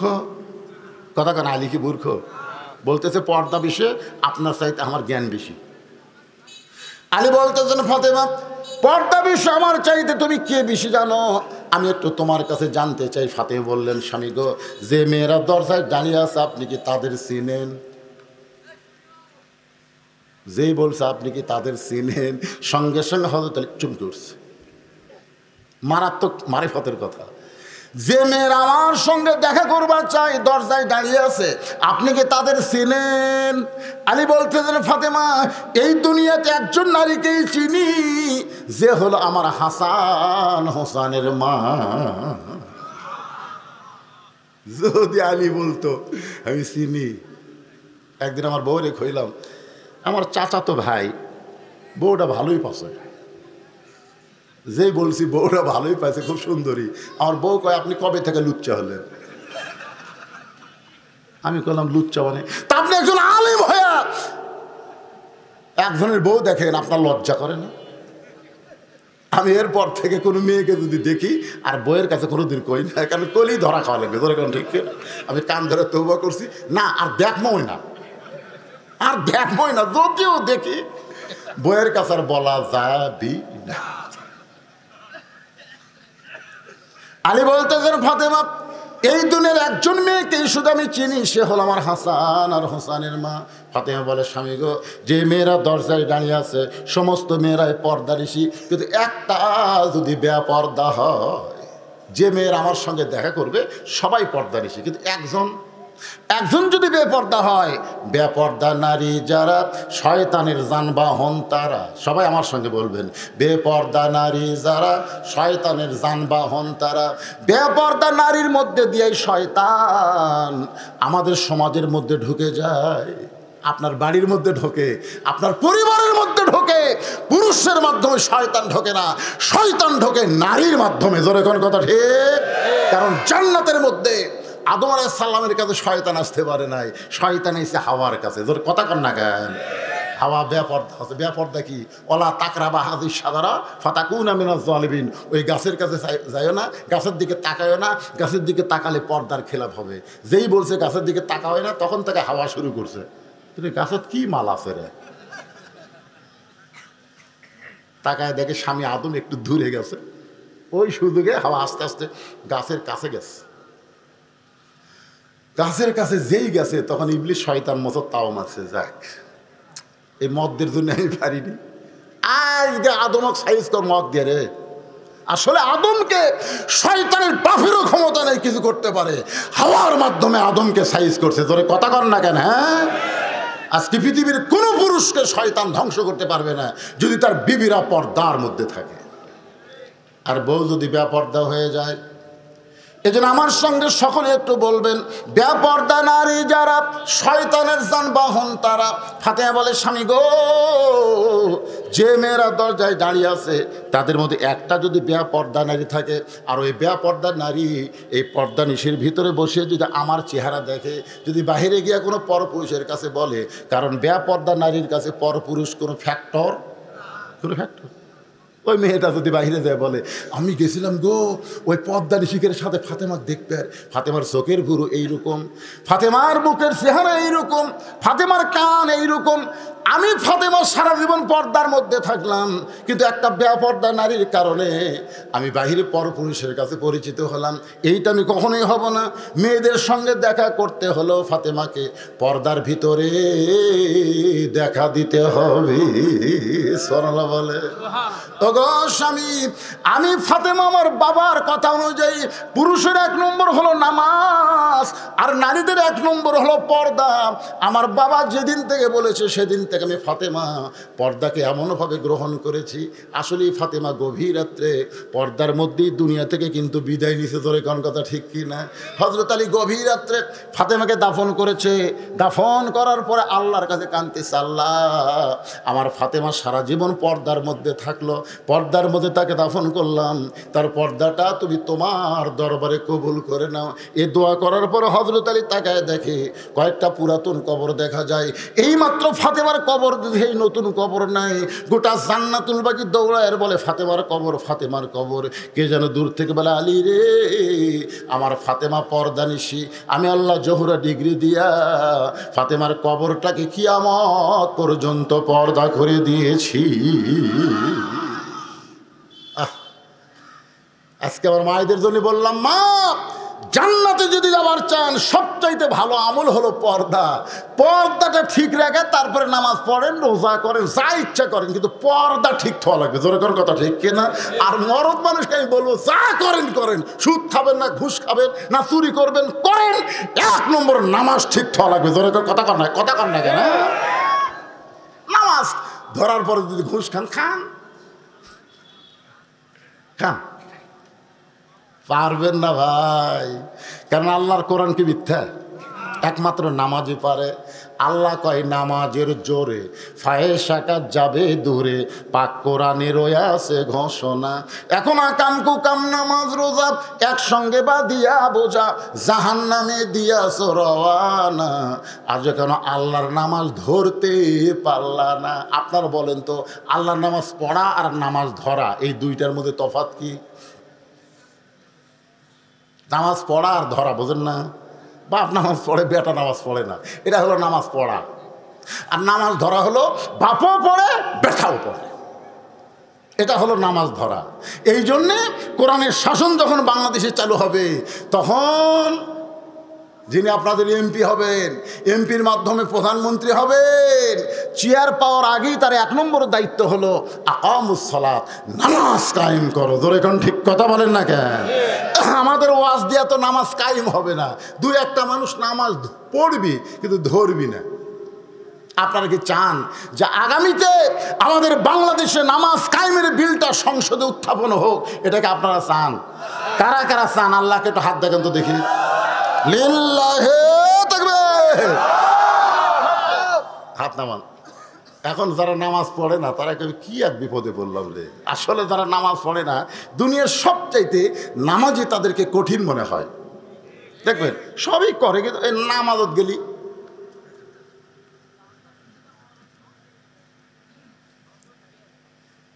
কি কয় বাদান?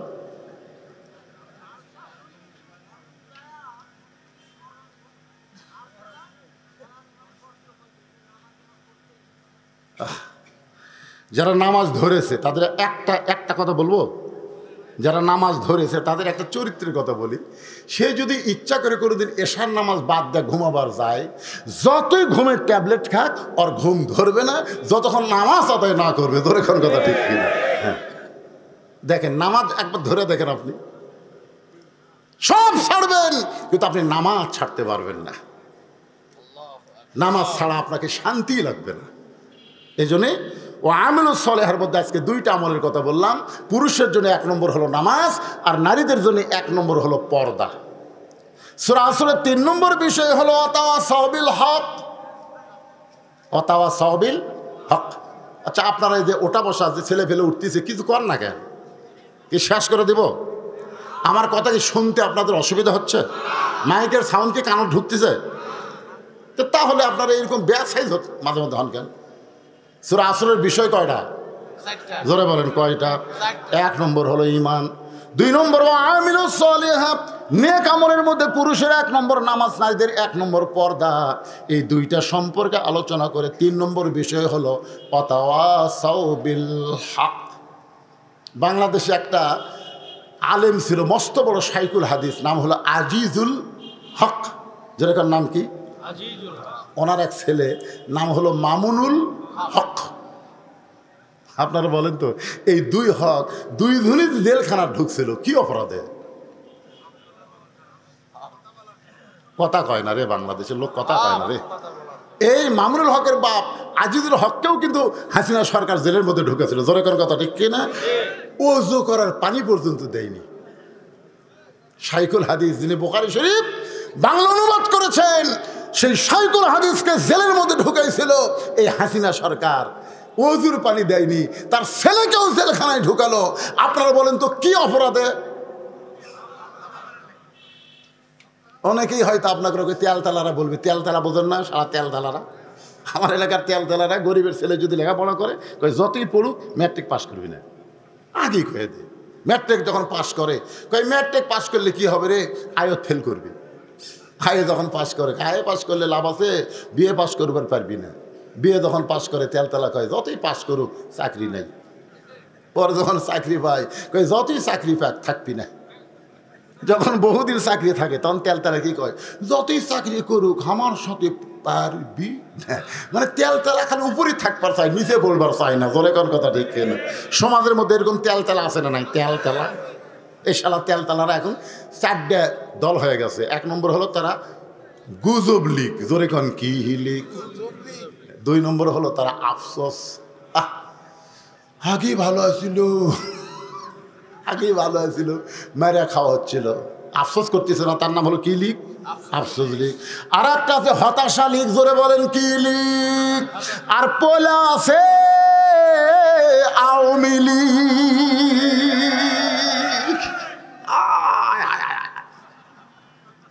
এই 3টা কিন্তু আমাদের মধ্যে আছে, গল্প করলে বোঝা যায়।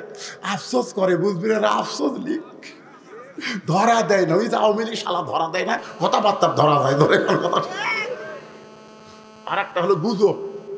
এই ঢাকার খবর জানিস? এই ঢাকা ডক্টর নুসর বেশি থাকা পারতেছে না, শালা গুজব লীগ। আর একটা হলো হতাশা। এই 3টা বর্তমানে আমাদের সমাজত আছে, কিন্তু পয়লা গেছে আওয়ামী লীগ। ধরে কোন কথা ঠিক কিনা? কখন এরা কোন স্রোতে আমাদের কাছে আসবে আল্লাহ ভালো জানে। তবে শুনে নেন, নমরুদ থেকে শুরু করে ফেরাউন থেকে শুরু করে আজ পর্যন্ত যত স্বৈরাচারী পালাইছে তারা আর কোনোদিন ফিরে আসতে পারেনি। জোরে কোন কথা ঠিক কিনা? এই হাসিনার জন্য গোটা বর্ডার খুলে দিল, হাসিনার বাংলাদেশে কোনোদিন ফিরে আসবে না। এই হাসিনার চামচাগুলো আমাদের বাংলাদেশকে অস্থির করার জন্য গুজব ছড়ায়। জোরে কোন কথা ঠিক কিনা? কথা বলেন।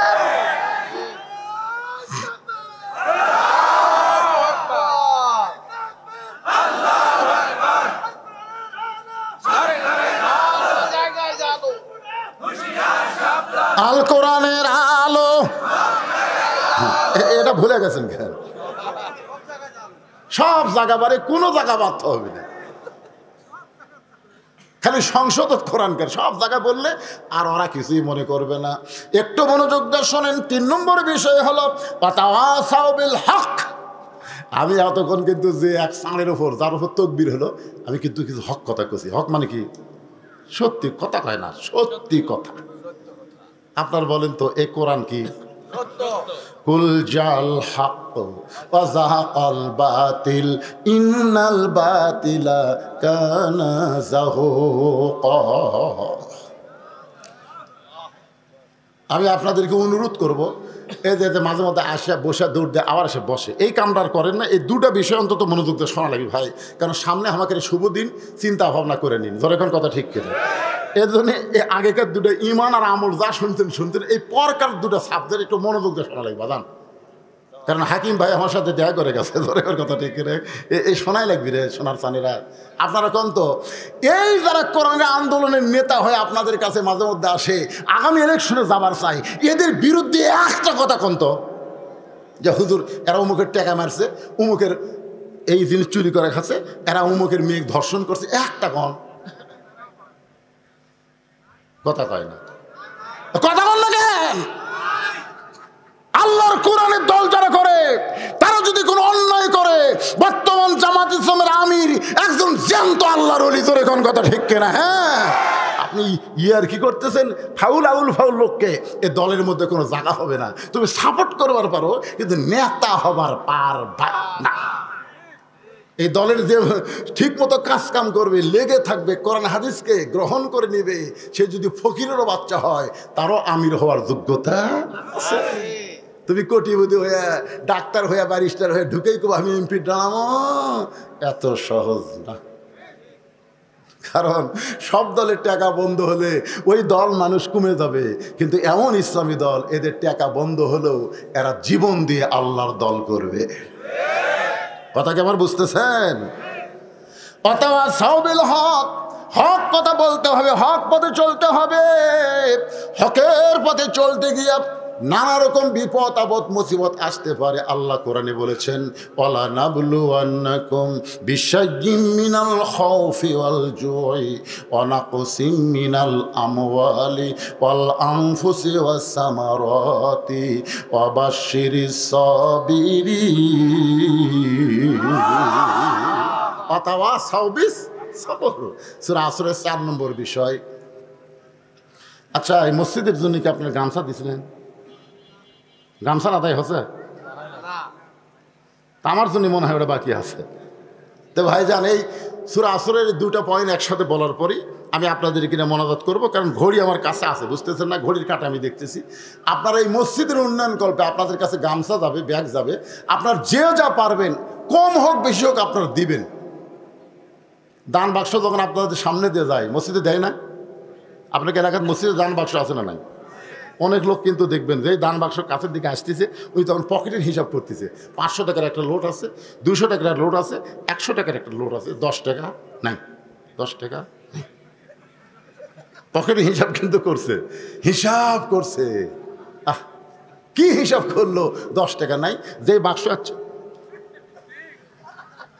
এত জোরে মারছে, 2 জন পার হয়ে গেছে। এই 2 জন খুশি হয়ে বলতেছে, যাক আল্লাহ তোকে রহম করলো রে। তখন আপনার শোনেন, এই 2 কান্দের 2 ফেরেশতা আল্লাহ বলতেছে, আল্লাহ ওর পকেট ভরা টাকা থুয়ে ওই দান বাক্স ঠেলা মারলো, এর রেজাল্ট কি? আল্লাহ বলতেছে, এর রেজাল্ট হলো ওই দান বাক্স ঠেলা মারেনি, ওর জীবন থেকে, ভাগ্য থেকে ওই জান্নাত ঠেলা মারছে। যখন কি ঠেলা মারছে? তা আপনাদের কাছে যখন গামছা যাবে, কারা কারা ঠেলা মারবেন হাত তুলেন তো দেখি। তার মানে একজনও ঠেলা মারার লোক নাই, সবাই কম বেশি দান করবেন। এ গামছালা ব্যাগালা ভাইরা কোথায় গেছে রে? যাও ভিতরে যাও, যাও। আচ্ছা, আপনাদের মধ্যে এখানে মাহফিল কমিটির লোক নাই, এরকম পাঞ্জাবি ধরে আপনি দাঁড়ান, ছেলেরা ওই যে পিছন দিক থেকে একদম ও মাশাআল্লাহ, এক ব্যাগ কেন বাজান, একবারে 5-7 ব্যাগ, হ্যাঁ ভিতর থেকে যাও। সবাই আল্লাহর রাস্তে দিবেন ভাই, 10, 20, 50, 100 যে যা পারবেন, জীবনের শেষ দান মনে করে আল্লাহর রাস্তে দান করবেন। সবাই দান করে আল্লাহর রাস্তে। বাপ মা যাদের কবরে গেছে, বাপ মা রুহের মাগফিরাতে দান করবেন। আমার মা বোনেরা যদি পর্দার অন্তরে তাদের কাছে কেউ যায়, তাদের কাছে আদায়ের ব্যবস্থা আছে মা বোনদের কাছে, সেটা বলতেছি। আমার মা বোনদের কাছে ব্যাগ পাঠায় দেবেন, আমার মা বোনের আল্লাহর রাস্তে দান করবেন। আমার ছোট ভাই বলতেছে হুজুর আপনার কাছে এমন ব্যক্তি কেউ যদি থাকে যে ব্যাগের মধ্যে না আপনার হাতে আল্লাহর ঘরে 1500 টাকা দিবার চাই, এইরকম কোন আল্লাহর পাগল যদি থাকেন এই মাহফিলে, বাপ মা কবরে গেছে, বাপ মা রুহের মাগফিরাতে 500-1000 টাকা দান করবেন, তাহলে আমি হাত বাড়ায় দিলাম।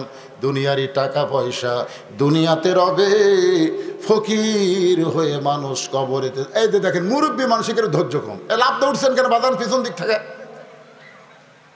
সবচাইতে বড় সত্য হলো, খুব মনোযোগ দিয়ে শুনবেন, দুইটা বিষয়কে সমন্বয় করে আমি আপনাদের সামনে সূরা আসরের 4টা বিষয় সমাপ্ত করব ভাই। এই জন্য সামান্য টাকা পয়সার দিকে খেয়াল করে আপনি মাহফিল থেকে যেন উঠতে না পারেন, শয়তান যেন তুলবার না পারে। এই মুহূর্তে যারা উঠতেছেন আপনার নিজে উঠতেছেন না, শয়তানে আপনাকে বলতে ওঠ ওয়াজ শোনা ফজরের নামাজ বাদ দিব নাকি? দেখেন এই মুহূর্তে শয়তান এমন একটা বুদ্ধি দিবে আপনাকে, তাহলে ওয়াজ শুনলে হবে নামাজ পড়া লাগবে না? ভালো একটা বুদ্ধি দিয়ে দাম থেকে আপনাকে মাহরুম করবে। আপনি জানেন আর সখী হাবিবুল্লাহ, নামাজ পড়লে কেউ আল্লাহর বন্ধু হবে বলা হয় নাই, রোজা করে আল্লাহর বন্ধু হবে বলা হয় নাই, কিন্তু দানকারীকে রাসূল বলেছেন সে আল্লাহর দোস্ত হয়ে যায়। জোরে বলেন সুবহানাল্লাহ। আল বাখিলু লা ইয়াদখুলুল জান্নাহ, যারা বকিল হয় তারা জান্নাত পায় না। এই জন্য বকিল না হয়ে সখী আল্লাহর দানকারী বান্দা হওয়ার জন্যে যে যা পারবেন দান করবেন। 2টা মিনিটের মধ্যে আদায় কমপ্লিট করে ইনশাল্লাহ আমি আবার বাকি আলোচনার দিকে চলে আসব।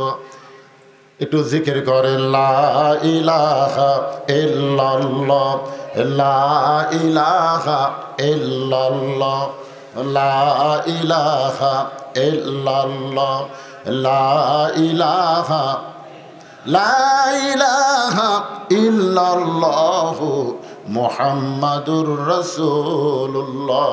মাশাআল্লাহ, আল্লাহ তোমার একজন পাগল, 1000 টাকা আমি গুনাহগার হাতে তোমার ঘরের জন্য করছে দান। আল্লাহ দানকে কবুল করে জান্নাত ঘরের মালিক বানান। জোরে কান আমিন, জোরে বলে আল্লাহুম্মা আমিন। আচ্ছা আপনাদেরকে একটা কথা বলি, আপনারা দেখেন তো, একটু খেয়াল করে শুনবেন। আচ্ছা যে মেয়ের কোনোদিনও বাচ্চা হয়নি, বিয়ে হওয়ার পর বাচ্চা ফেরত আইছে, নতুন বাচ্চা হবে, আপনারা বলেন তো ওই মেয়ে কি প্রসব বেদনা বোঝে? বোঝে? কিন্তু বাচ্চা ফেরত আসছে। আমরা তো সারা জীবন গান গাইতেছি, কি বলবো প্রসবের কথা। কামাল মাস্টার আল্লাহ তোমার পাগল, তোমার ঘরের জন্য 1000 টাকা দান করেছে আল্লাহ। কামাল মাস্টারের দানকে আল্লাহ আপনি কবুল করেন। জোরে কন আমিন। আচ্ছা মসজিদ কমিটির সভাপতি নাই ইকরাম, তোমার একজন পাগল, আল্লাহ তোমার ঘরে 500 টাকা দান করেছে, আল্লাহ কবুল করেন আল্লাহুম্মা আমিন। এই মসজিদ কমিটির সভাপতিকে রে যুব সমাজ, সমাজ যুব সমাজ কোটি গেল রে কোন সাইডে? আপনি সভাপতি দিয়েছেন, আপনি ওই হুজুরের কাছে দিয়েছেন। আচ্ছা মাশাআল্লাহ। 10,000 টাকা সহসভাপতি আব্দুর রহমান। কি নাম? আব্দুর রহমান। ও উনি, তা হাতটা দেন তো। লিল্লাহ আকবার। মসজিদের সহসভাপতি 10,000 টাকা ধরে বলেন মারহাবা। আল্লাহ রে, এই দানগুলো এখনো করিনি। আমি তো মনে করছিলাম একটানা ওয়াজ দিয়ে শেষ করে দেবো, খালি ঘড়ি দেখতেছি আর ওয়াজ টানতেছি। কে রে, আর কেউ আছে এরকম? আর কেউ আছে? 10,000 পাটি কে ভাই আপনি দিছেন? এগুলো সব দেওয়া শেষ। সোনার বাংলাদেশ, আমার সোনার ময়না পাখি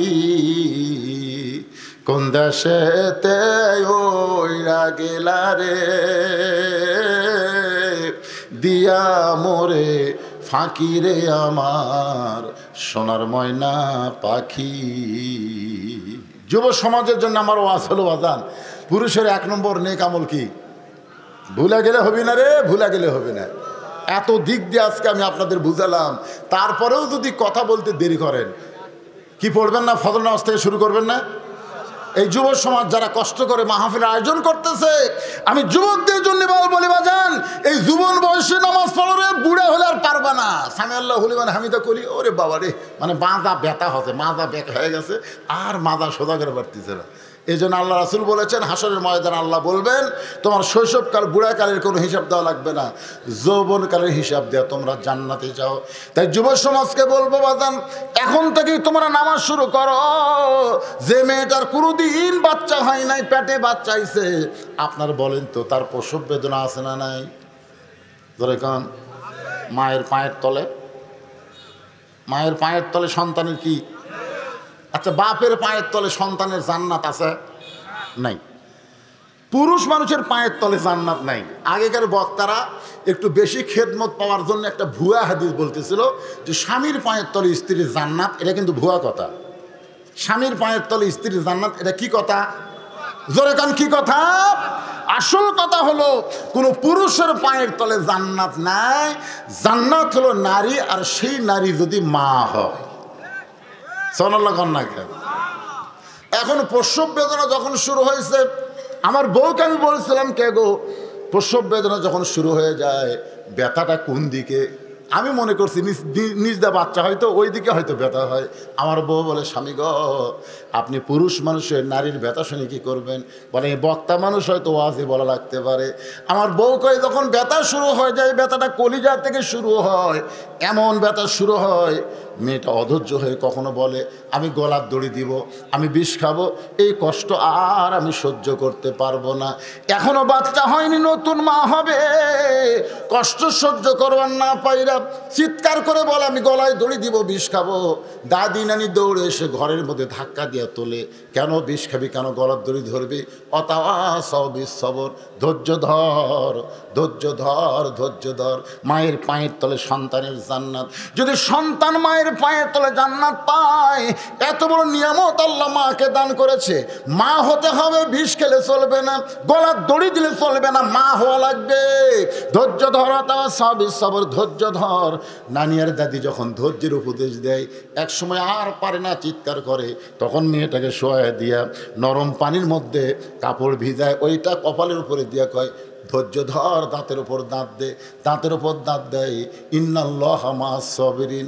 কানে কানে কোরআনের আয়াত শুনাই, কানতে কানতে এক সময় দাঁতের উপর দাঁত দেয়, এদিকে ধাইমা বাচ্চা টেনে বের করতেছে। এক সময় মা বেহুশ হয়ে যায়, মায়ের পায়ের তলে সন্তানের জান্নাত পাওয়ার আশায়। মা যখন বেহুশ হয়ে গেছে, এমন সময় সন্তান মা মা ম্যা ম্যা বলে কাঁদতেছে। সন্তানকে গোসল করায়া ওই সন্তান যখন মায়ের বুকের উপরে দেয়, সন্তানের পরশে মা বেহুশ থেকে হুঁশ ফিরে পায়। হুঁশ পাওয়ার পরে মা বুঝতে পারে আমার বুকের উপরে এত রহমত, এত শান্তি কোত্থেকে। তাকায় দেখে পূর্ণিমার চাঁদের মতো ফুটফুটে একটা বাচ্চা তার বুকে, পেটের বাচ্চা পেট থেকে বের করে বুকে রাখছে। মা আস্তে করে জিহ্বা বের করে ওই বাচ্চারে যখন চুমা খাবার চাই, দাদি নানি তিরস্কার করে বলে, লাত্তি মার, বুকের উপর থেকে ফেলায় দে, এর জন্য তুই গলার দড়ি দিবার চাইছিস, এর জন্য বিষ খাবার চাইছিস, এর চুমা খাস না। মা কান্দারে বলে, দাদি রে, কষ্টের পরে এমন শান্তি, কষ্টের পরে এমন শান্তি আমি বুঝতে পারি নাই দাদি। এমন শান্তি পাই, আমার প্রসব বেদনার কষ্টের কথা আমার মনে নাই। আজকে আল্লাহর কোরআনকে যদি বাংলাদেশে বিজয় রূপে দেখতে চাই, বাজানগো, কোরআন বিজয় সাধারণ কোনো বিষয় না। কোরআনের পাখি আল্লামা সাঈদী হুজুরকে জেলের মধ্যে হত্যা করা হয়েছে, ইসলামী আন্দোলনের কর্মীদেরকে, নেতাদেরকে ফাঁসির মঞ্চে নিয়ে যাওয়া হয়েছে, অনেকের গুম করা হয়েছে, অনেকের হত্যা করা হয়েছে। শেষ পর্যন্ত 5ই আগস্ট 2007 জনে তার জীবনের বিনিময়ে, রক্তের বিনিময়ে আমরা আবার স্বাধীনতা বাংলাদেশ পাইলাম। এই বাংলাদেশের স্বাধীনতা যদি আমরা ভোগ করতে চাই, মানুষের তৈরি আইন দিয়ে ভোগ করা সম্ভব না, আমাদের আল্লাহর কোরআনের আইন লাগবে। জোরে বলেন কথা ঠিক কি না? প্রসব বেদনার কষ্ট আমাদের হয়ে গেছে, প্রসব বেদনার কষ্ট হাসিনা হামাকরক দিয়ে দিছে। জোরে কোন কথা ঠিক কিনা? এখন হলো ওই বাচ্চাটা বুকের উপরে পাইছি, ওই বাচ্চারে লালন পালন করা, ওই বাচ্চাকে লালন পালন যদি করতে চাই, আকডম ঘোলাডম আইরে আইটিয়ে নাই ভরা দিয়ে না লেগেল বোয়াল মাছে তাই না থেকে ভদর নাচে, এই বই আমরা দিব না। হজরত আলী হোসেনের হাতে যেমন আল্লাহর কোরআন দিয়েছিল, আমরা তেমন কোরআনের সমাজ করতে চাই। আল্লাহ যেন আমাদের তাওফিক দেয়। জোরে বলেন আল্লাহুম্মা আমিন। ইস্তিগফার পড়েন, আস্তাগফিরুল্লাহ আল্লাযী লা ইলাহা ইল্লা হুয়াল হাইয়ুল কাইয়্যুম ওয়া আতুবু ইলাইহি। রেখা একজন মা রেখা 1000 টাকা দান করেছে। আল্লাহ মা রেখার দানকে আল্লাহ আপনি কবুল করেন। যে নিয়তে দান করেছে আল্লাহ নেক নিয়ত নিকাশা কবুল করেন। আল্লাহুম্মা আমিন। সকলে হাত তুলে আল্লাহুম্মা আমিন।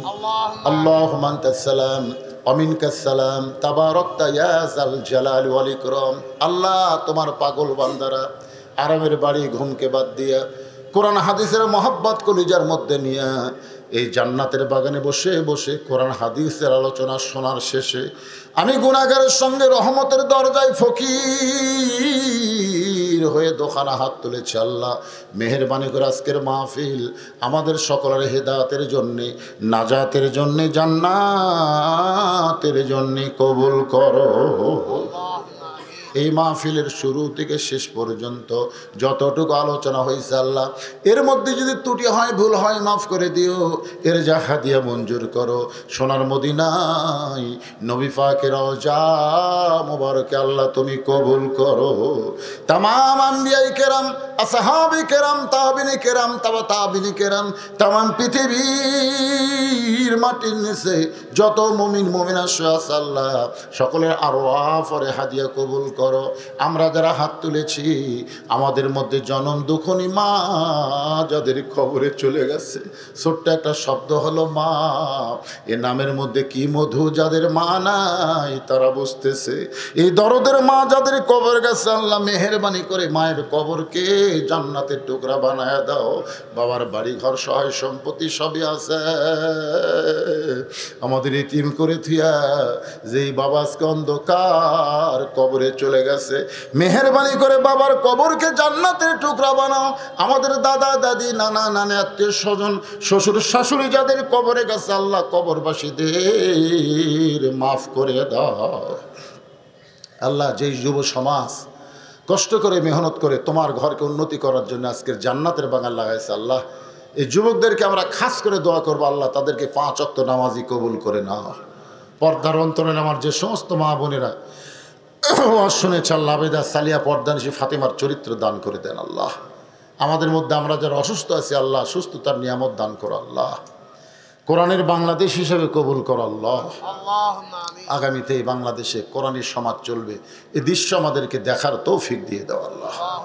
আসমানি বেলা আসমানি নাও, জমিনের বেলা জমিনে ডাবায় দাও আল্লাহ। খাস করে এই ভবানীপুর পাবনা পাড়াকে আল্লাহ তুমি কবুল করে নাও আল্লাহ। তোমার ঘরে নগদে কি শাওন আর সাইদুল কি আর মারা গেছে, আচ্ছা আচ্ছা, শাওন আর সাইদুল দোয়া চেয়েছে আল্লাহ, তাদের জন্য দোয়াকে কবুল করে নাও। মাবুদ যারা কষ্ট করে মেহনত করে এত সুন্দর আয়োজন করেছে তোমার মসজিদের উন্নয়ন কল্পে, নগদে বাকিতে যারা দান করেছে সকলের দানগুলোকে জান্নাতের বিনিময়ে কবুল করে নাও আল্লাহ। মায়েদের মধ্য থেকে দান করা হয়েছে, বাবাদের মধ্য থেকেও দান করেছে, যুবকেরাও দান করেছে আল্লাহ। কে কোন নিয়তে দান করেছে সকলের নেক নিয়ত নেক আশাকে আল্লাহ তুমি কবুল করে নাও। আজকের মাহফিলের সম্মানিত অতিথিদের কবুল করো। আজকের মাহফিলের সভাপতি সহসভাপতিকে আল্লাহ তুমি কবুল করো। মসজিদ কমিটির সভাপতি, সেক্রেটারি, কেশিয়ার সদস্য, ইমাম, মুয়াজ্জিন, মুসল্লি এবং খতিবকে আল্লাহ তুমি কবুল করে নাও আল্লাহ। সমস্ত আলেম আমাদের কবুল করো। আমি গুনাহগার বলে দোয়া ফেরে দিও না আল্লাহ। এতগুলো মানুষের মধ্যে যার 2খানা পছন্দ হয় সে 2 হাতের ওসিলায় গোটা মাহফিলকে কবুল করো।